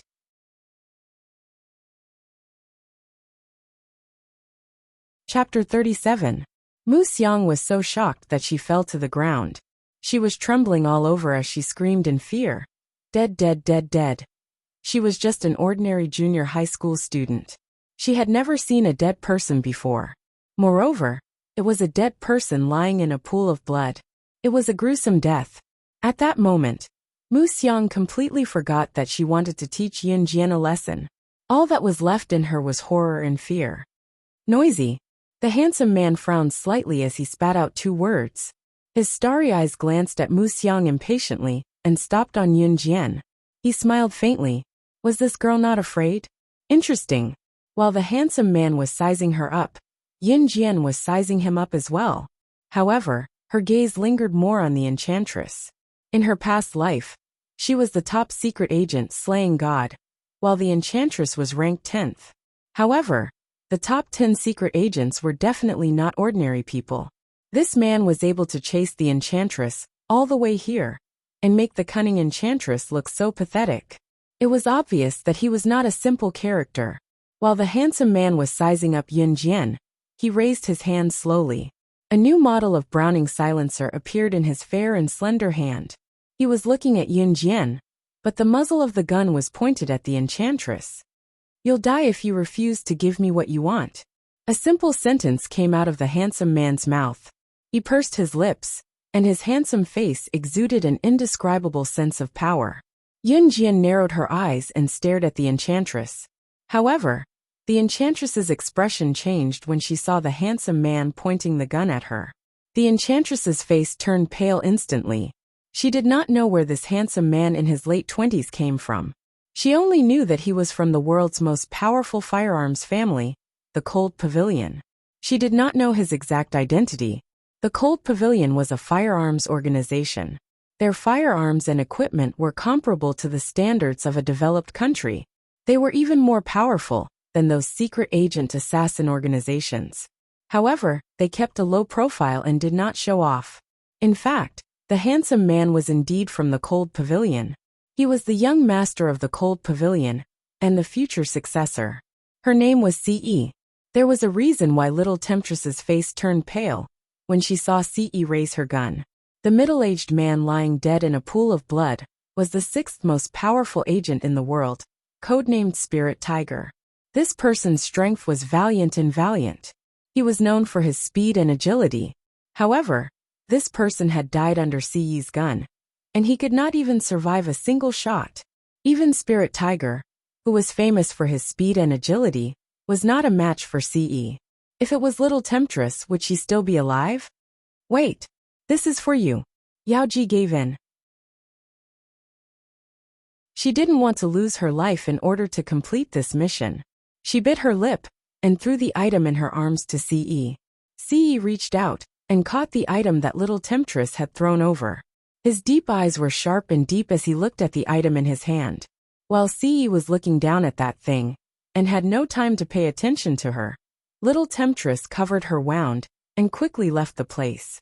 However, Yunjian's pupils constricted. Sandalwood box. 3 soft words came out of her mouth. The item that Little Temptress was protecting with all her might was the sandalwood box. Her rebirth was because of the sandalwood box. Her brother's death was also because of the sandalwood box.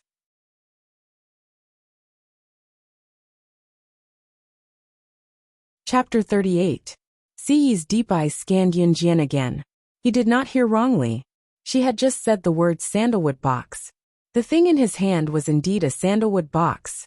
How could an ordinary girl know that it was a sandalwood box? Young master, what should we do with these people? The man standing beside CE asked CE. These people were naturally Yunjian, Muxiang and the rest. Don't kill me. No, no, no. Sob, sob, sob. Muxiang was already trembling in fear when she saw CE raise his gun. When she heard what CE said, she was so frightened that she sat on the ground and crawled back to where they came from. Brother Hu and the rest had already lost their expressions. Their faces were ashen, and their bodies were trembling. Yunjian was the only one who stood there quietly, watching the scene without crying or making a fuss. It was as if all of this was nothing more than playing around, as simple as eating a meal. Let's go. CE retracted his gaze from Yunjian and ordered the other 2 men. Then, the 3 tall figures disappeared on the spot. Yunjian did not stop them. The sandalwood box was no longer of any use to her. Her brother was dead, and there was no point in looking back on her previous life. On the contrary, she was living a peaceful life now. As for why she was reborn, she did not want to find out. The dead alley returned to its usual silence. Only the middle-aged man's corpse on the ground hinted at what had just happened. However, this corpse would definitely disappear the next day. No matter which organization or family it was, there would always be people who specialized in disposing of corpses to destroy the evidence.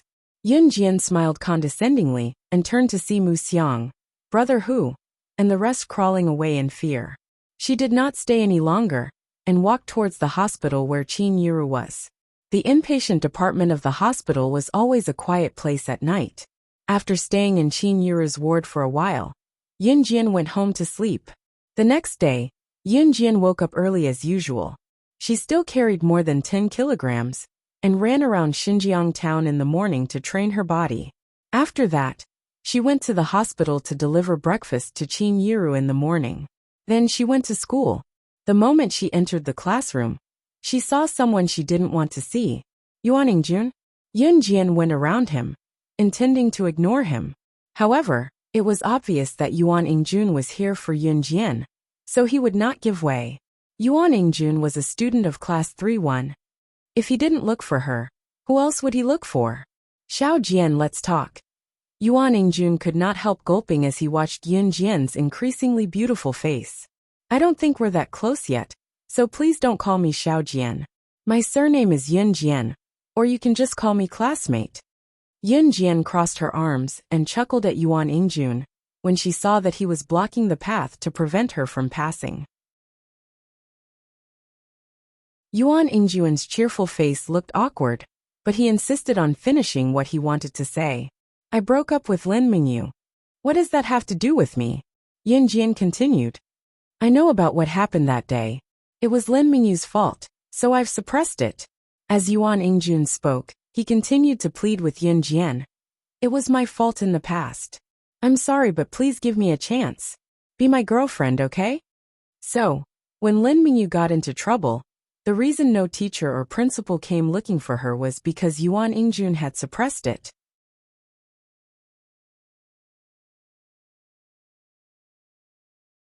Chapter 39. In the morning, the self-study session had yet to begin, but there were already plenty of students who had arrived. It was no secret in school that Yuan Ingjun was interested in Yun Jian. Once they heard that Yuan Ingjun had broken up with Lin Mingyu, however, some of the gossipy students in class began bragging. At the same time, the most interesting thing was that Yuan Ingjun wanted Yun Jian to be his girlfriend right after breaking up with Lin Mingyu.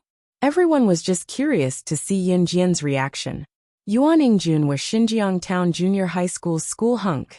He was handsome and came from a decent family background. At the very least, there were plenty of girls lining up to be Yuan Ingjun's girlfriend in Xinjiang Town. Thus, everyone thought that Yun Jian would not reject him. Would she? Are you done? Just when everyone thought that Yun Jian should agree to be with Yuan Ingjun, Yun Jian spoke as promised, but with a hint of impatience. Even Yuan Ingjun himself thought that what he had said just now was moving. Just as he was confident that he could win Yun Jian's heart, he heard her say something like that. If you're done, move aside. I still have to study, don't disturb me. Yun Jian did not want to be entangled with Yuan Ingjun, so she planned to take a long detour back to her seat after saying that. Xiao Jian, I'm sincere. Yuan Ingjun did not seem to have heard what Yun Jian said just now as he ran up to block Yun Jian, preventing her from going back to her seat. Then he began to act shamelessly, thinking that he looked cool. Xiao Jian, I really like you. Just agree to be my girlfriend. I'll protect you well, and not let anyone bully you. As he said that, Yuan Ingjun thought to himself, why is Yun Jian pretending to be innocent? When he gets her and has his fill, he'll dump her right away when he's impatient. Many of the girls in Class 6 who heard Yuan Ingjun's sincere and touching words whispered to each other as they looked at Yun Jian enviously. Wow, Mr. Campus Hunk is indeed the acknowledged idol in school. He's so gentle and handsome. That Yun Jian, why is she pretending? Why doesn't she take a look at herself? The school hunk has already lowered himself for her. What else does she want? Voices of praise for Yuan Ingjun like this kept coming. On the contrary, some of the girls in Class 6 who admired Yuan Ingying hated Yun Jian even more. You won't let me pass? Yun Jian chuckled as she watched Yuan Ingjun block her way. Did he think that he wouldn't be able to return to his seat just because he was blocking his way? Should she agree to his request to be his girlfriend? If it was the previous timid host, she might have really agreed if she was pushed too hard. But she wasn't the host. Xiao Jian, Yuan Ingjun wanted to say more sweet nothings, thinking that unless Yun Jian was made of steel, why would she hesitate in front of someone as outstanding as him? However, he saw what the girl did next. Yun Jian extended her leg and hooked it onto a stool. There was a half-smile on her lips that sent chills down everyone's spine. The scene did not linger for long though. In the next moment, Yun Jian kicked lightly and stepped onto the stool easily. Once she was on the stool, she tapped her foot lightly. What happened next completely shocked everyone. Yun Jian stood on the stool and tapped her foot again. With that tap, she leaped up. At the same time she was agile. Bending down, she leaped off the stool and somersaulted at least 2 meters above the ground, and went over Yuan Ingjun to stand steadily opposite him. The entire process only took 3 seconds. In 3 seconds, she stepped on the stool and somersaulted 2 meters in the air, over Yuan Ingjun, and successfully returned to her seat.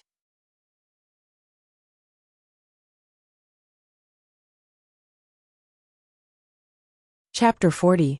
At this moment, Yun Jian was already sitting at her desk. She picked up a language textbook and started reading an ancient poem aloud.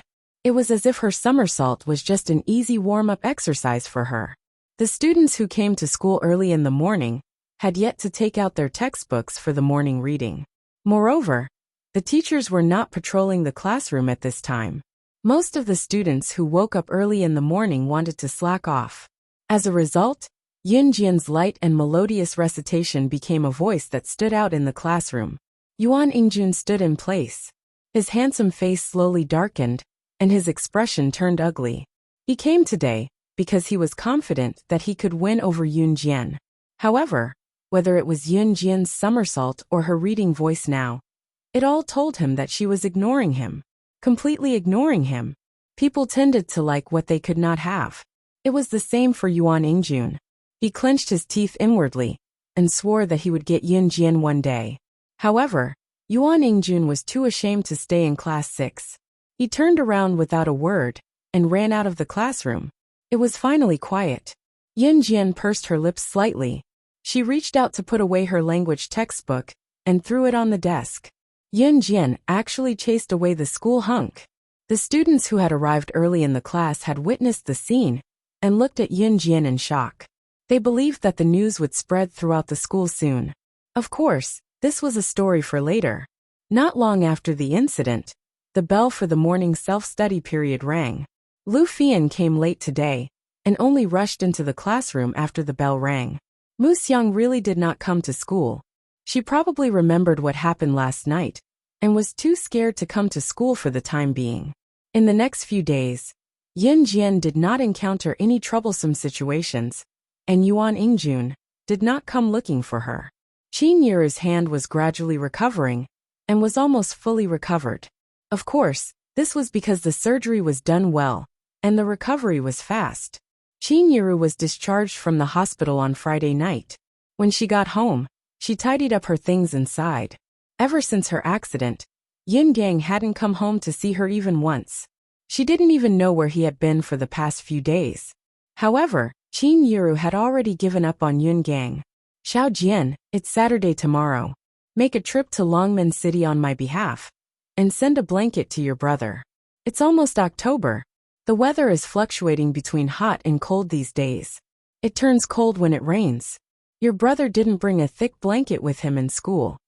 At dinner time, Qin Yiru picked up a piece of meat for Yun Jian while chewing a mouthful of vegetables and said to Yun Jian. Yun Jian put the meat back into Qin Yiru's bowl and said to her, "Mom, you can have this meat yourself. It's fat and I don't like it. I'll go to the city tomorrow. Help brother send the blanket over. Rest well at home. You're not allowed to go to work either. Your injury hasn't healed yet. I'll think of a way to earn money." If she did not say that, Qin Yiru could not bear to eat the meat herself. After all, the market price of pork was very high now. Qin Yiru was indeed planning to go back to work in the factory tomorrow after she was discharged today. After all, the household expenses were high. Where would the money come from if she was idle? Yun Jian had yet to pass the 10,000 yuan to Qin Yiru. She did not tell her either, because she was afraid of scaring her. As for Yun Jian saying that she could earn money, Qin Yiru only took it as a joke. Nevertheless, Qin Yiru felt warmth from her daughter's words.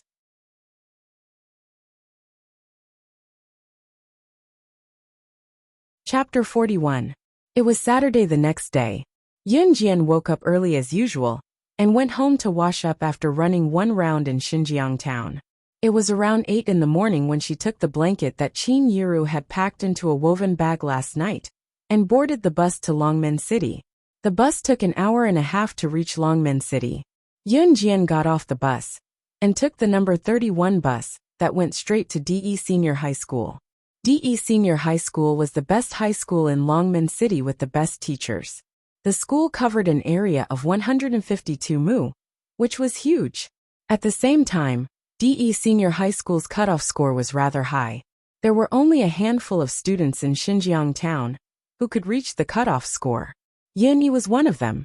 On weekends, DE Senior High School's entrance was accessible, as some students would go home on weekends. There were plenty of students who stayed in the dormitory as well. Yun Jian went straight to Yin Yi's classroom. Students who could enroll in DE Senior High School were generally among the best in Longmen City. These students had one thing in common: they were very conscientious in their studies. Therefore, even if there were no classes on weekends and no teachers were watching over them, these students who stayed in school would study by themselves in the classroom. When Yun Jian came to Yin Yi's classroom, she saw her elder brother doing his homework seriously in the classroom. There were plenty of other students studying by themselves as well. "Hey, look, there's a girl at the door. She's so pretty. Is she looking for someone in our class? There were a few boys who were playing cards out of boredom in the classroom. One of them who was sitting opposite the door called out when he saw Yun Jian. His shout made everyone in the classroom look up at Yun Jian. When Yuni looked up and saw her younger sister, she stood up in delight and walked out. Xiao Jian, why are you here? Yuni was obviously excited as she asked Yun Jian in surprise. Mom asked me to bring you a blanket. The cold air is coming soon.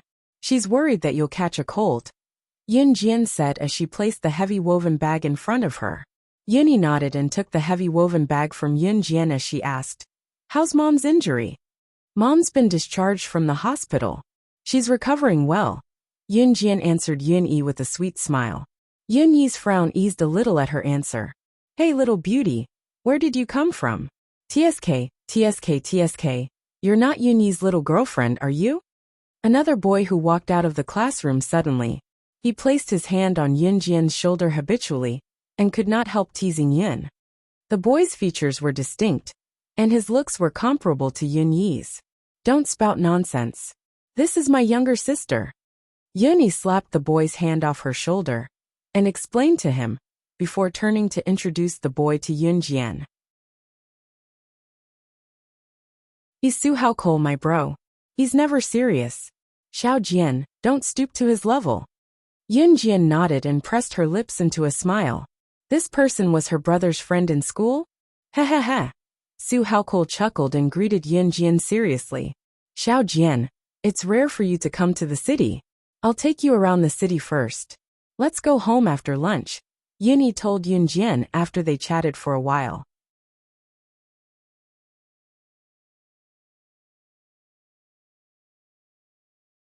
Chapter 42. I'm coming too, Su Haokol added quickly when he heard that Yun Yi was bringing Yun Jian to shop downtown, afraid that Yun Yi and the rest would leave him behind. Thus, the trio left the school and took bus number 1 to the largest city center in Longmen City. After they got off the bus, Yun Yi did not know that Yun Jian had been here last week. He looked at his younger sister and said softly, "Xiao Jian, I didn't make it in time to bring you here when something happened to Mom last time. Buy whatever you want today." Yun Yi's pocket money was saved from meals. He could not bear to spend it on himself, but for her, he was generous. If she really bought a lot of toys that girls liked, Yun Yi might have to eat a lot of steamed buns and plain water for the next few days. Yun Jian's heart warmed as she shook her head at Yun Yi. We're just shopping. I don't need to buy anything." She had money, but it was inappropriate to take it out. Nevertheless, she had to improve her family's condition legitimately. This process would not take long. She wanted Yun Yi and Qin Yu to live a good life. "Aya, what are you two waiting for?" "Yun Yi, Mimi, buy whatever you want. It's my treat today." Su Haokol was naturally aware of Yun Yi and Yun Jian's family background. He spoke generously, and put an arm around Yun Yi's shoulder to lead the way. Su Haokol came from a well-to-do family, and was usually carefree, but he never looked down on the poor. After strolling around the city center, Su Haokol pulled Yun Yi and Yun Jian to a posh hotel. "We agreed that it's my treat today. Otherwise you guys are looking down on me," Su Haokol said as he brought Yun Yi and Yun Jian to the posh hotel. Su Haokol was truly a good friend. He often had to take turns treating with Yun Yi. When it was Yun Yi's turn, they would buy snacks from small stalls. When it was Su Haokol's turn to treat himself, he insisted on dragging Yun Yi to a posh hotel. Such friends were hard to come by. The posh restaurant had a poetic name, Qing Yin Hotel. Qing Yin Hotel was a 4-star hotel. There were only a handful of such hotels in Longmen City. A meal here could cost half a month of a regular employee's salary. It was apparent that Su Haokol came from a wealthy family. It was just that even Yun Yi did not know what Su Haokol's family did. Entering the hotel, Su Haokol ordered a small private room, and the waiter led Yun Jian and her friends to the second floor. The small private room was at the east corner of the second floor. When Yun Jian and her friends followed the waiter through the private rooms, they passed by a large private room. Zhang Taijun and his wife, Qin Junlan, were sitting in the large private room with wine glasses in hand, chatting enthusiastically with their clients. Suddenly, Qin Junlan's eyes lit up, and she saw Yun Jian and her friends through the door. that was not closed when the waiter came in to deliver the dishes. Yunjian.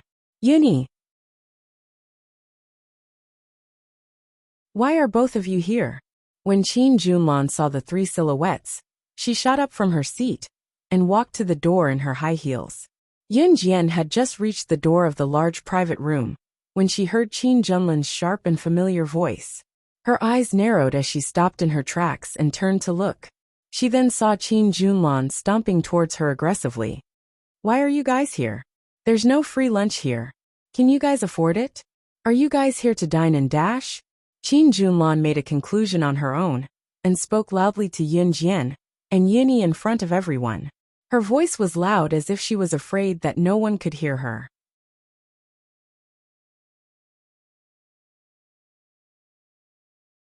Chapter 43.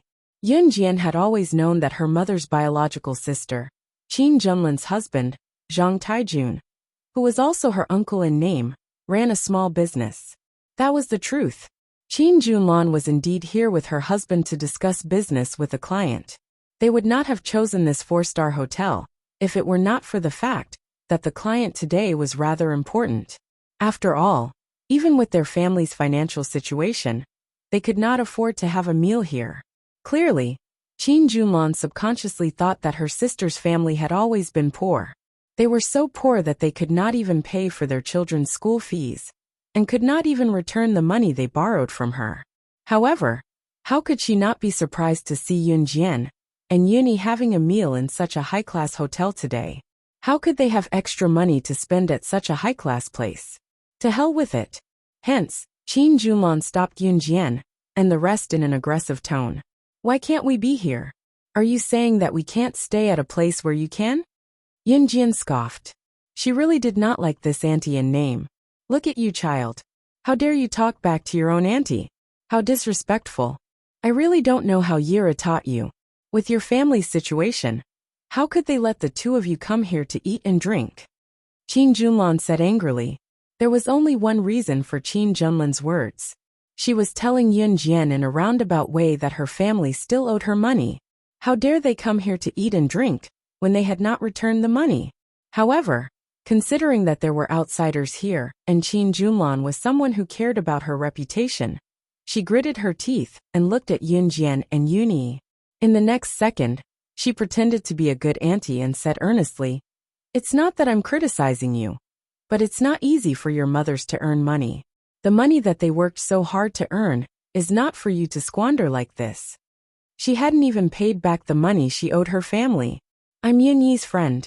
Today's meal is on me. Yuni doesn't spend a single cent. Yunyi's aunt don't talk nonsense. Su Haokol immediately stood up for Yunyi. Anyone who wasn't an idiot could tell how much Qin Junlan hated Yunyi and Yunjian. Su Haokol was already unhappy with Qin Junlan's tone. Now he even helped Yunyi and Yunjian to fight back. You! Qin Junlan shifted her gaze from Yunjian and Yunyi to Su Haokol. Su Haokol was dressed well and did not look like a poor kid from the slums. Moreover, Su Haokol had just said that he was treating Yunjian and Yunyi to this meal. One had to know that it was not cheap to have a meal in this place. Su Haokol was about the same age as Yunyi. He must be a rich family's young master to be able to treat them here so casually. Qin Junlan, who was about to throw a tantrum, softened immediately. Considering that the young master from a rich family was Yunyi's friend, her attitude changed immediately. Aya, Xiaojian Xiaoyi, I was just giving you a few words just now. After all, it's not easy for your mothers to earn money. You have to understand her. Qin Junlan's attitude toward Yunjian and Yuni changed from being tough to being submissive. If Yuni were to become friends with some rich young master, he would have a bright future ahead of him. Perhaps as an aunt, she could even benefit from it. You're tuning in to the Li Mei's Wuxia Whispers YouTube channel. We're so grateful for your support. And don't forget to subscribe to join us on this incredible journey through captivating stories. Your generosity through donations truly makes a world of difference, as it's the primary source of revenue that allows me to expand and enhance this channel for you. Thank you from the bottom of my heart for being a part of this adventure.